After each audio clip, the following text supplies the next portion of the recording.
ਸਤਿ ਸ਼੍ਰੀ ਅਕਾਲ। ਤੁਸੀਂ ਜੁੜੇ ਹੋਏ ਹੋ ਪੰਜਾਬੀ ਰੇਡੀਓ ਯੂਐਸਏ ਦੇ ਨਾਲ ਤੇ ਮੈਂ ਹਾਂ ਪ੍ਰਵੀਨ ਸ਼ਰਮਾ ਲੈ ਕੇ ਹਾਜ਼ਰ ਹਾਂ ਪ੍ਰੋਗਰਾਮ ਖਬਰ ਤੇ ਨਜ਼ਰ। ਅੱਜ ਦਿਨ ਸੋਮਵਾਰ 2022 ਦਾ 21 ਨਵੰਬਰ ਹੈ ਤੇ ਪ੍ਰੋਗਰਾਮ ਦੇ ਵਿੱਚ ਖਬਰਾਂ ਦੇ ਚਰਚਾ ਕਰਨ ਦੇ ਲਈ ਮੇਰੇ ਨਾਲ ਜੁੜ ਚੁੱਕੇ ਨੇ ਪੰਜਾਬ ਤੋਂ ਪੱਤਰਕਾਰ ਮੈਂਟੂ ਗੁਰਸਰੀਆ ਜੀ। ਉਹਨਾਂ ਦਾ ਸਵਾਗਤ ਕਰਦੇ ਹਾਂ ਪਹਿਲਾਂ ਤੇ ਫਿਰ ਕਰਾਂਗੇ ਖਬਰਾਂ ਤੇ ਚਰਚਾ। ਮੈਂਟੂ ਜੀ ਸਤਿ ਸ਼੍ਰੀ ਅਕਾਲ ਜੀ, ਸਵਾਗਤ ਹੈ ਜੀ ਪੰਜਾਬੀ ਰੇਡੀਓ ਯੂਐਸਏ ਤੇ। ਜੀ ਸ਼ੁਕਰੀਆ ਸਾਰਿਆਂ ਨੂੰ, ਸਤਿ ਸ੍ਰੀ ਅਕਾਲ ਜੀ। ਪ੍ਰੋਗਰਾਮ ਦੇ ਵਿੱਚ ਅੱਗੇ ਵਧਣ ਤੋਂ ਪਹਿਲਾਂ ਇੱਕ ਨਜ਼ਰ ਸਪਾਂਸਰਸ ਦੇ ਨਾਵਾਂ ਦੇ ਉੱਤੇ ਜਿਹੜੇ ਜ਼ਰੀਆ ਬਣਦੇ ਨੇ ਇਹਨਾਂ ਪ੍ਰੋਗਰਾਮਾਂ ਨੂੰ ਤੁਹਾਡੇ ਤੱਕ ਪਹੁੰਚਾਉਣ ਦੇ ਲਈ। ਖਾਲਸਾ ਇੰਸ਼ੋਰੈਂਸ ਏਜੰਸੀ ਵਾਲੇ, ਜਿਨ੍ਹਾਂ ਤੋਂ ਤੁਸੀਂ ਕਿਸੇ ਵੀ ਤਰ੍ਹਾਂ ਦੀ ਇੰਸ਼ੋਰੈਂਸ ਦੇ ਲਈ ਉਹਨਾਂ ਦੇ ਕੋਲੋਂ ਕਿਸੇ ਵੀ ਤਰ੍ਹਾਂ ਦੀ ਇੰਸ਼ੋਰੈਂਸ ਕਰਵਾ ਸਕਦੇ ਹੋ। ਹਰ ਤਰ੍ਹਾਂ ਦੀ ਇੰਸ਼ੋਰੈਂਸ ਦੇ ਲਈ ਉਹਨਾਂ ਦਾ ਨੰਬਰ ਹੈ 408 272 2500। ਟਰਕੀਅਨ ਇਮੀਗ੍ਰੇਸ਼ਨ ਲਾ ਫਰਮ ਵਾਲੇ, ਜੇ ਟਰਕੀ ਆ ਨਾ ਇਮੀਗ੍ਰੇਸ਼ਨ ਬਾਬਤ ਤੁਹਾਡਾ ਕੋਈ ਸਵਾਲ ਹੈ, ਕੋਈ ਸਲਾਹ ਕਰਨੀ ਹੈ ਤਾਂ ਜੇ ਦੇ ਨਾਲ 415 909 0503 ਤੇ ਗੱਲ ਕੀਤੀ ਜਾ ਸਕਦੀ ਹੈ। GK Dhanota, Yuba City, Baljinder Singh Nijjar Woodland, Paramjit Kaur Angi ਵੈਕਵਿਨ, ਹਰਨੇਕ ਸਿੰਘ ਪਾਬਲਾ ਇੰਡੀਅਨ ਕੰਜ਼ੀ ਰੈਂਟਨ, ਸਰਬਜੀਤ ਸਿੰਘ ਸ਼ੋਕ ਟਰਲਕ, ਜੇਐਨ ਲਿਊ ਵਾਲੇ ਟਰੱਕ ਵਾਸ਼ ਕਰਦੇ ਨੇ, ਆਇਲ ਚੇਂਜ ਕਰਦੇ ਨੇ, ਏਅਰ ਬ੍ਰੇਕਾਂ ਦਾ ਕੰਮ ਤਸੱਲੀ ਬਖਸ਼ ਕਰਵਾ ਸਕਦੇ ਹੋ। ਨਵੇਂ ਪੁਰਾਣੇ ਟਾਇਰ ਵੀ ਇਹਨਾਂ ਤੋਂ ਮਿਲਦੇ ਨੇ। ਸੈਂਤਾ ਨੇਲਾ ਦੀ ਲੋਕੇਸ਼ਨ ਹੈ ਨਿਮਾ ਸੋਤਾ ਦੇ ਨਾਲ ਗੱਲ ਕੀਤੀ ਜਾ ਸਕਦੀ ਹੈ 209 277 0113 ਤੇ। ਟਰੱਕਾਂ ਦੀ ਸਿਖਲਾਈ ਲੈਣ ਦੇ ਬਾਰੇ ਸੋਚ ਰਹੇ ਹੋ ਤਾਂ ਵੈਸਟ ਕੋਸਟ ਟਰੱਕ ਸਕੂਲ ਵਾਲਿਆਂ ਦੇ ਨਾਲ ਸੰਪਰਕ ਕੀਤਾ ਜਾ ਸਕਦਾ ਹੈ। ਅਜੀਤ ਟਵਾਲ ਦਾ ਨੰਬਰ ਹੈ 559 800 0590 ਤੇ ਜੱਸੀ ਗਿੱਲ ਬੇਕਰਸਫੀਲਡ ਤੋਂ। ਮੈਨੂੰ ਜੀ ਖਬਰਾਂ ਦੇ ਵੱਲ ਆਈਏ ਤੇ ਸ਼ੁਰੂਆਤ ਕਰੀਏ ਸਿੱਧੂ ਮੂਸੇਵਾਲੇ ਦੇ ਮਾਪਿਆਂ ਤੋਂ ਤੇ ਨਾਲ ਸੰਦੀਪ ਨੰਗਲ ਅੰਬੀਆਂ ਦੀ ਪਤਨੀ ਦੇ ਨਾਲ ਜਿਹੜੀ ਉਹਨਾਂ ਦੀ ਮੁਲਾਕਾਤ ਹੋਈ ਹੈ। ਦੋਵੇਂ ਪਰਿਵਾਰਾਂ ਦੇ ਨਾਲ ਉਹ ਹੋਇਆ ਜੋ ਨਹੀਂ ਸੀ ਹੋਣਾ ਚਾਹੀਦਾ। ਕੀ ਗੱਲਬਾਤ ਹੋਈ ਹੈ ਜੀ ਇਹਨਾਂ ਦੇ ਵਿੱਚ? ਦੇਖੋ, ਇਹ ਯੂਕੇ ਗਏ ਹੋਏ ਨੇ ਸਿੱਧੂ ਮੂਸੇਵਾਲੇ ਦੇ ਮਦਰ ਤੇ ਫਾਦਰ ਦੋਨੇ ਗਏ ਹੋਏ ਨੇ, ਮਾਪਿਓ ਦੇ ਉੱਥੇ ਮਿਲੇ ਨੇ ਜਾ ਕੇ ਰੁਪਿੰਦਰ ਕੌਰ ਸੁਪਤਨੀ ਸੰਦੀਪ ਨੰਗਲ ਅੰਬੀਆਂ। ਤੇ ਮੈਂ ਕਹਿੰਦਾ ਹੁੰਦਾ ਕਿ ਸੰਦੀਪ ਨੰਗਲ ਅੰਬੀਆਂ ਕਬੱਡੀ ਦਾ ਮੂਸੇਵਾਲਾ ਸੀਗਾ। ਜੀ ਮਿਊਜ਼ਿਕ ਇੰਡਸਟਰੀ ਦਾ ਕਬੱਡੀ ਦਾ ਮਤਲਬ ਕਿ ਬਹੁਤ ਘੱਟ ਪਲੇਅਰ ਹੋਏ ਨੇ ਜਾਫੀਆਂ ਚੋਂ ਜਿਹੜੀ ਇਸ ਪੱਧਰ ਤੇ ਪਹੁੰਚੇ ਨੇ, ਬਹੁਤ ਘੱਟ ਜਾਫੀ ਨੇ। ਤੋ ਕਹਿਣ ਦਾ ਮਤਲਬ ਹੈ ਕਿ ਦੋਵਾਂ ਪਰਿਵਾਰਾਂ ਦੇ ਨਾਲ ਯਾਰ ਇਤਫਾਕ ਵੇਖੋ ਕਿ ਨੰਗਲ ਅੰਬੀਆਂ ਨੂੰ ਮਾਰਿਆ ਵਾ ਉਹਨਾਂ ਨੇ ਜਿਹੜੇ ਕਿ ਸਿੱਧੂ ਮੂਸੇਵਾਲੇ ਨੂੰ ਸਪੋਰਟ ਕਰਦੇ ਨੇ ਕਿਤੇ ਨਾ ਕਿਤੇ, ਉਸ ਗਰੁੱਪ ਨੇ। ਪਰ ਦੋਨੇ ਪਰਿਵਾਰ ਪੀੜਤ ਨੇ। ਆਪਾਂ ਦੇਖਿਆ ਨਾ ਬੰਬੀਆ ਗਰੁੱਪ ਹਮੇਸ਼ਾ ਆਪਾਂ ਦੇਖਦੇ ਹਾਂ ਤਾਂ ਸ਼ੁਭਦੀਪ ਬਿੱਟੂ ਦੇ ਸ਼ੁਭਦੀਪ ਸਿੰਘ ਸਿੱਧੂ ਮੂਸੇਵਾਲੇ ਦੀ ਸਪੋਰਟ ਕਰਦੇ ਨਜ਼ਰ ਆਉਂਦੇ ਨੇ। ਤਾਂ ਦੂਜੇ ਪਾਸੇ ਦੇਖੋਗੇ ਤਾਂ ਜੱਗੂ ਭਗਵਾਨਪੁਰੀਆ ਉਸ ਸਾਈਡ ਤੇ ਮੇਜਰ ਕਬੱਡੀ ਲੀਗ ਤੇ, ਜਿੱਥੋਂ ਇਹ ਸਾਰਾ ਕੁਛ ਜਿਹੜਾ ਕਿ ਫਿਰ ਤੁਰਦਾ ਇੱਥੋਂ ਤੱਕ ਪਹੁੰਚਦਾ ਹੈ। ਮਤਲਬ ਕਿ ਪਰ ਦੋਨਾਂ ਪਰਿਵਾਰਾਂ ਦਾ ਦਰਦ ਇੱਕੋ ਹੈ। ਦੋਨਾਂ ਪਰਿਵਾਰਾਂ ਦਾ ਦਰਦ ਇਉਂ ਇੱਕੋ ਆ ਕਿ ਦੇਖੋ ਪਿਛਲੇ ਦਿਨਾਂ ਦੇ ਵਿੱਚ ਜਦੋਂ ਇਹ ਬੀਬੀ ਰੁਪਿੰਦਰ ਕੌਰ ਲਾਈਵ ਹੋਈ ਤਾਂ ਇਹਨੇ ਦੱਸਿਆ ਸੀਗਾ ਕਿ ਇੱਕ ਨਾਮਜ਼ਦ ਵਿਅਕਤੀ ਬਈ ਫਲਾਣੇ ਪੈਲਸ ਦੇ ਵਿੱਚ ਬੈਠਾ ਹੈ। ਉਹਨੇ ਨਾਮ ਲਿਆ ਸੀਗਾ ਚੱਠੇ ਦਾ ਕਿ ਉਹ ਉੱਥੇ ਬੈਠਾ। ਅਸੀਂ ਪੁਲਿਸ ਨੂੰ ਸੂਚਿਤ ਵੀ ਕਰ ਰਹੇ ਹਾਂ, ਪਰੰਤੂ ਪੁਲਿਸ ਨਹੀਂ ਜਾ ਰਹੀ ਕਿਉਂਕਿ ਪੁਲਿਸ ਕਹਿ ਰਹੇ ਆ, ਪੁਲਿਸ ਵਾਲੇ ਕਹਿ ਰਹੇ ਆ ਕਿ ਸਾਡੇ ਕੋਲ ਤਾਂ ਬਈ ਇਹੋ ਜਿਹਾ ਸਬੂਤ ਨਹੀਂ ਹੈਗਾ ਗ੍ਰਿਫਤਾਰੀ ਜੋਗਾ। ਤੁਹਾਡੇ ਕੋਲ ਸਬੂਤ ਹੈਗਾ ਤੇ ਦਿਓ। ਮਤਲਬ ਕਿ ਪਹਿਲਾਂ ਕਿਹਾ ਗਿਆ ਕਿ ਇਹਨਾਂ ਨੂੰ 3 ਜਾਣਿਆਂ ਨੂੰ ਕਬੱਡੀ ਪ੍ਰਮੋਟਰਾਂ ਨੂੰ ਅਸੀਂ ਨਾਮਜ਼ਦ ਕੀਤਾ ਹੈ। ਤਾਂ ਹੁਣ ਦੇਖੋ ਪੀੜਤ ਕਿੱਥੋਂ ਸਬੂਤ ਲਿਆਵੇ ਲੱਭ ਕੇ। ਬਿਲਕੁਲ। ਤਾਂ ਗੱਲ ਜਿਹੜੀ ਹੈ ਕਿ ਉਹ ਕਹਾਣੀ ਇਤਫਾਕਨ ਦੇਖੋ ਕਿ ਇਹੋ ਜਿਹੀ ਹੈ ਕਿ ਦੋਨਾਂ ਪਰਿਵਾਰਾਂ ਨੂੰ ਹੀ ਪੂਰਨ ਨਿਆਂ ਦੀ ਤਲਾਸ਼ ਹੈ, ਦੋਨਾਂ ਨੂੰ ਹੀ ਨਿਆਂ ਦੀ ਉਡੀਕ ਹੈ। ਇਸ ਕਰਕੇ ਉੱਥੇ ਗਏ ਨੇ। ਵੈਸੇ ਤਾਂ ਜੇ ਆਪਾਂ ਦੇਖੀਏ ਤਾਂ ਇਸ ਤੋਂ ਇਲਾਵਾ ਇੱਕ ਮੈਂ ਦੇਖ ਰਿਹਾ ਸੀ ਤਸਵੀਰ ਆਈ ਹੈ ਜਿਹਦੇ ਵਿੱਚ ਕਿਸੇ ਰੈਪਰ ਨਾਲ ਵੀ ਮੁਲਾਕਾਤ ਹੋਈ ਹੈ ਉਹਨਾਂ ਦੀ, ਮੂਸੇਵਾਲਾ ਦੇ ਮਾਤਾ ਪਿਤਾ ਦੀ। ਉਹ ਵੀ ਕਾਫੀ ਤਸਵੀਰ ਵਾਇਰਲ ਹੋ ਰਹੀ ਹੈ। ਪਰ ਇਹ ਜਿਹੜੇ ਦੋਵੇਂ ਪਰਿਵਾਰ ਮਿਲੇ ਨੇ ਤਾਂ ਇਹਦੇ ਵਿੱਚ ਕਾਫੀ ਮਤਲਬ ਕਿ ਲੋਕਾਂ ਦੇ ਜਜ਼ਬਾਤੀ ਸਾਥ ਵੀ ਹੈਗੇ ਆ ਕਿ ਦੋਨਾਂ ਪਰਿਵਾਰਾਂ ਦੇ ਨਾਲ ਮਾੜੀ ਹੋਈ। ਜਿੱਦਾਂ ਤੁਸੀਂ ਕਿਹਾ ਕਿ ਦੋਨਾਂ ਪਰਿਵਾਰਾਂ ਨਾਲ ਏਦਾਂ ਨਹੀਂ ਸੀ ਹੋਣੀ ਚਾਹੀਦੀ, ਦੋਨੇ ਪਰਿਵਾਰ ਹੀ ਪੀੜਤ ਆ। ਪਰ ਇਹ ਸਾਰਾ ਕੁਛ ਹੈ ਜਿਹੜਾ ਇਹ ਹੁਣ ਦੇਖੋ ਗੱਲਾਂ ਬਾਤਾਂ ਦੇ ਵਿੱਚ ਆਪਾਂ ਚਲੋ ਕਹਿ ਦਿੰਦੇ ਆ ਕਿ ਬਹੁਤ ਮਾੜਾ ਹੋਇਆ, ਬਹੁਤ ਮਾੜਾ ਹੋਇਆ। ਜਿਹੜੇ ਪਰਿਵਾਰ ਇਹਨੂੰ ਬਰਦਾਸ਼ਤ ਕਰ ਰਹੇ ਹੁੰਦੇ ਆ ਉਹਨਾਂ ਵਾਸਤੇ ਬਹੁਤ ਔਖਾ ਹੁੰਦਾ। ਖੈਰ ਉਹ ਬਰਨਾ ਬॉयਜ਼ ਸ਼ਾਇਦ ਸੀਗੇ ਜਿਨ੍ਹਾਂ ਦੇ ਨਾਲ ਉਹ ਤਸਵੀਰ ਕਾਫੀ ਜ਼ਿਆਦਾ ਵਾਇਰਲ ਹੋਈ ਹੈ ਪਿੱਛੇ ਜਿਹੇ। ਤਾਂ ਬਈ ਹੁਣ ਇਹੀ ਆ ਕਿ ਕੁਝ ਚੀਜ਼ਾਂ ਹੋਰ ਵੀ ਮਿਲਦੀਆਂ ਨੇ। ਮੈਂ ਜਿਵੇਂ ਕਿਹਾ ਕਿ ਠੀਕ ਆ, ਕੁਛ ਗੱਲਾਂ ਇਤਫਾਕਨ ਹੁੰਦੀਆਂ ਨੇ। ਤਾਂ ਇੱਕ ਚੀਜ਼ ਹੋਰ ਵੀ ਵੇਖੋ ਕਿ ਦੋਨਾਂ ਪਰਿਵਾਰਾਂ ਦਾ ਜਿਹੜਾ ਕਹਿਣਾ ਹੈ ਕਿ ਬਈ ਸ਼ੂਟਰ ਫੜੇ ਗਏ, ਪਰ ਮਰਵਾਉਣ ਵਾਲੇ ਬੰਦੇ ਕਦੋਂ ਫੜੋਗੇ? ਮੰਗ ਵੀ ਦੋਨਾਂ ਦੀ ਇੱਕੋ ਜਿਹੀ ਆ ਜੀ।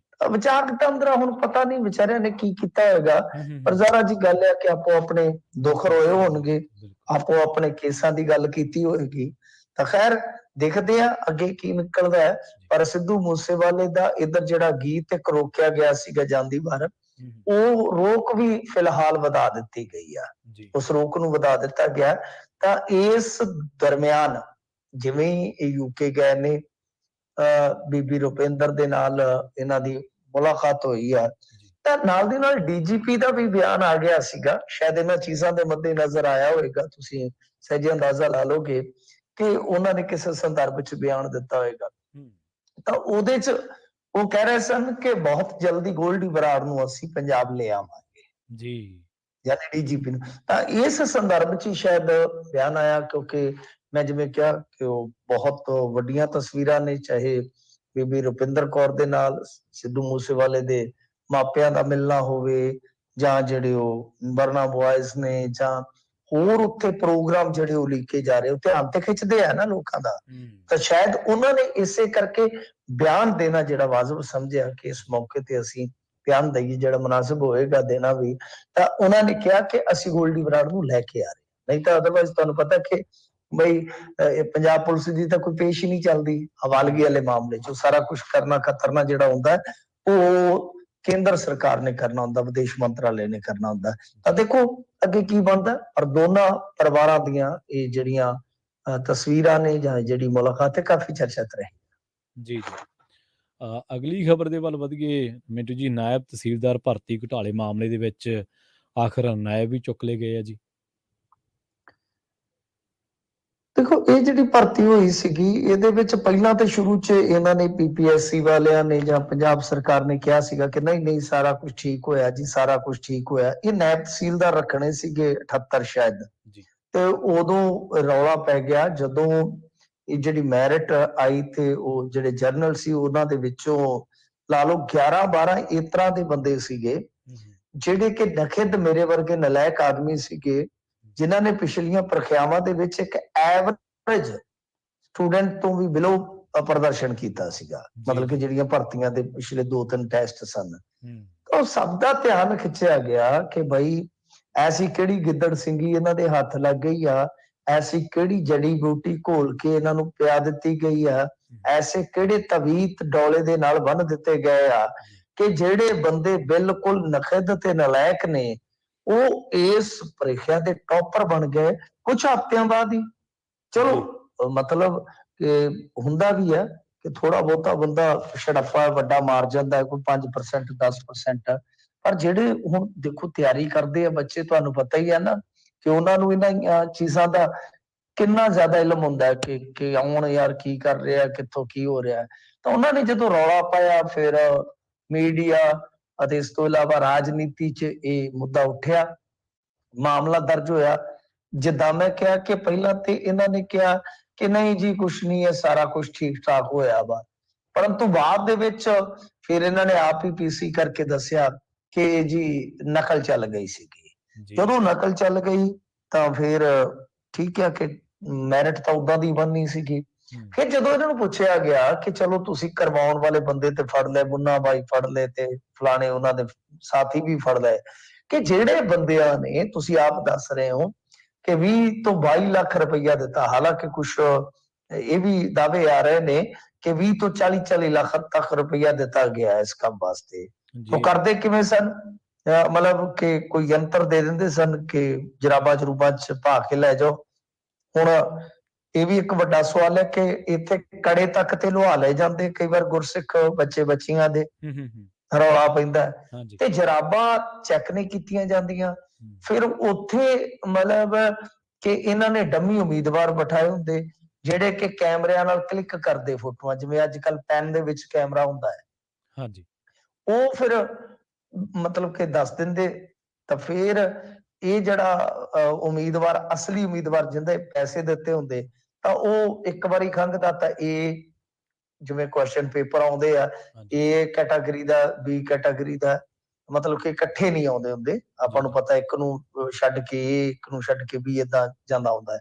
ਤਾਂ ਹੋਇਆ ਕਿ ਫਿਰ ਉਹ ਜਦੋਂ ਖੰਘਦੇ ਸੀ ਤੇ ਅੱਗੋਂ ਉਹ ਜਿਹੜੇ ਬੰਦੇ ਸੋਲਵਰ ਸੀਗੇ ਉਹ ਸੋਲਵ ਕਰਕੇ ਦੱਸ ਹੀ ਜਾਂਦੇ ਸੀ ਉਹਨਾਂ ਨੂੰ, ਕਿਉਂਕਿ ਉਹਨਾਂ ਦੇ ਕੰਨਾਂ 'ਚ ਆਵਾਜ਼ ਜਾਂਦੀ ਸੀ। ਤਾਂ ਇਸ ਤਰ੍ਹਾਂ ਇੱਕ ਨੈਟਵਰਕ ਇਹਨਾਂ ਨੇ ਫਾਸ਼ ਕਰ ਦਿੱਤਾ, ਦਾਅਵਾ ਕੀਤਾ।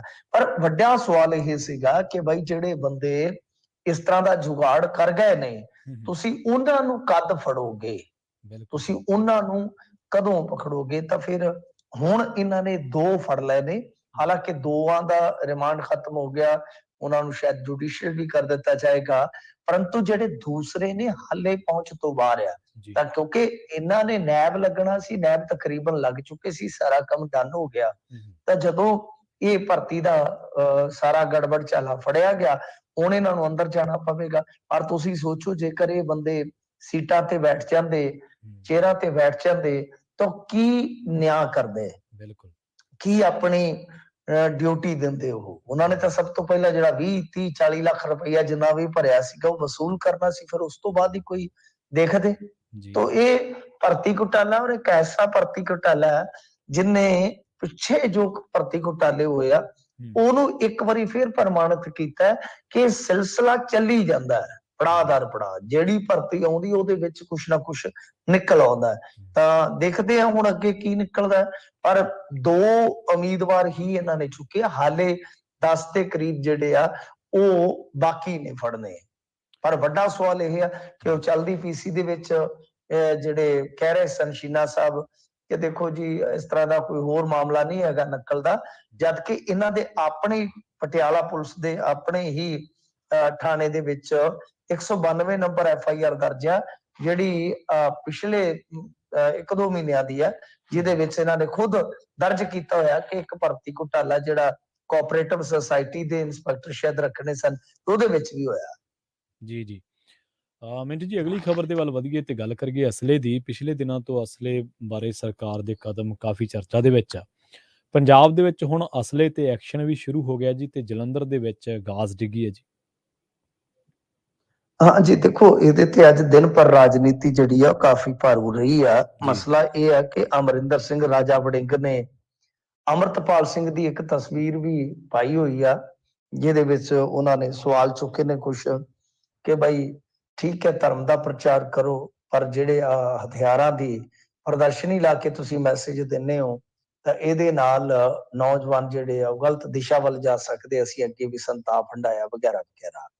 ਉਸ ਤੋਂ ਬਾਅਦ ਇਹ ਦਿਨ ਭਰ ਚਰਚਾ ਚੱਲਦੀ ਰਹੀ ਤੇ ਸ਼ਾਮੀ DGP ਨੇ ਆਫੀਸ਼ੀਅਲੀ ਪਹਿਲੀ ਵਾਰੀ ਅਮਰਤਪਾਲ ਸਿੰਘ ਤੇ ਬਿਆਨ ਦੇ ਦਿੱਤਾ ਆ ਕਿ ਸਾਡੀ ਨਿਗਾਹ, ਤੁਸੀਂ ਆਪਣੀ ਆਜ਼ਾਦੀ ਦਾ ਆਨੰਦ ਮਾਣੋ, ਤੁਸੀਂ ਧਰਮ ਦਾ ਪ੍ਰਚਾਰ ਕਰੋ, ਪਰ ਜੇ ਕੋਈ ਕਾਇਦਾ ਕਾਨੂੰਨ ਤੁਸੀਂ ਭੰਗ ਕੀਤਾ ਤੇ ਫਿਰ ਸਖਤ ਕਾਰਵਾਈ ਹੋਏਗੀ। ਮਤਲਬ ਕਿਸ ਤਰ੍ਹਾਂ ਦਾ ਇੱਕ ਮੈਸੇਜ ਵੀ ਆ ਗਿਆ। ਹੁਣ ਜਿਹੜੀ ਗੱਲ ਰਹੀ ਹਥਿਆਰਾਂ ਵਾਲੀ, ਦੇਖੋ ਇਹਦੇ ਚ ਕੀ ਹੈ ਕਿ ਸਖਤੀ ਕਾਫੀ ਕੀਤੀ ਜਾ ਰਹੀ ਹੈ, ਖਾਸ ਤੌਰ ਤੇ ਜੇ ਤੁਸੀਂ ਵੇਖੋਗੇ ਕਿ ਬਾਈ ਜਿਵੇਂ ਆ ਅੱਜ ਕੱਲ ਨੁਮਾਇਸ਼ ਕਰਦੇ ਆ, ਕੋਈ ਚਲਾਉਂਦਾ ਵੀ ਆ, ਕੋਈ ਵਿਖਾਉਂਦਾ ਵੀ ਆ, ਤਾਂ ਇਹਨਾਂ ਬੰਦਿਆਂ ਤੇ ਸਖਤੀ ਬਹੁਤ ਜ਼ਿਆਦਾ ਹੈ। ਤਾਂ ਜਿਹੜਾ ਹੁਣ ਜਲੰਧਰ ਦਾ ਮਾਮਲਾ ਹੈ, ਅੱਜ 2-3 ਪਰਚੇ ਵੀ ਹੋਏ ਨੇ ਇਸ ਮੁਤਲਕ। ਜਲੰਧਰ ਦਾ ਜਿਹੜਾ ਮਾਮਲਾ ਹੈ, ਜਲੰਧਰ ਪੰਜਾਬ ਦਾ ਪਹਿਲਾ ਜ਼ਿਲ੍ਹਾ ਬਣਿਆ ਹੈ ਜਿਹਦੇ ਵਿੱਚ 7000 ਲਾਇਸੈਂਸਾਂ ਚੋਂ 391 ਨੂੰ ਮਤਲਬ ਕਿ ਸਸਪੈਂਡ ਕਰ ਦਿੱਤਾ ਗਿਆ ਹੈ ਤੇ 438 ਨੂੰ ਕਾਰਨ ਦੱਸੋ ਨੋਟਿਸ ਜਾਰੀ ਕਰ ਦਿੱਤੇ ਗਏ ਨੇ ਜੀ।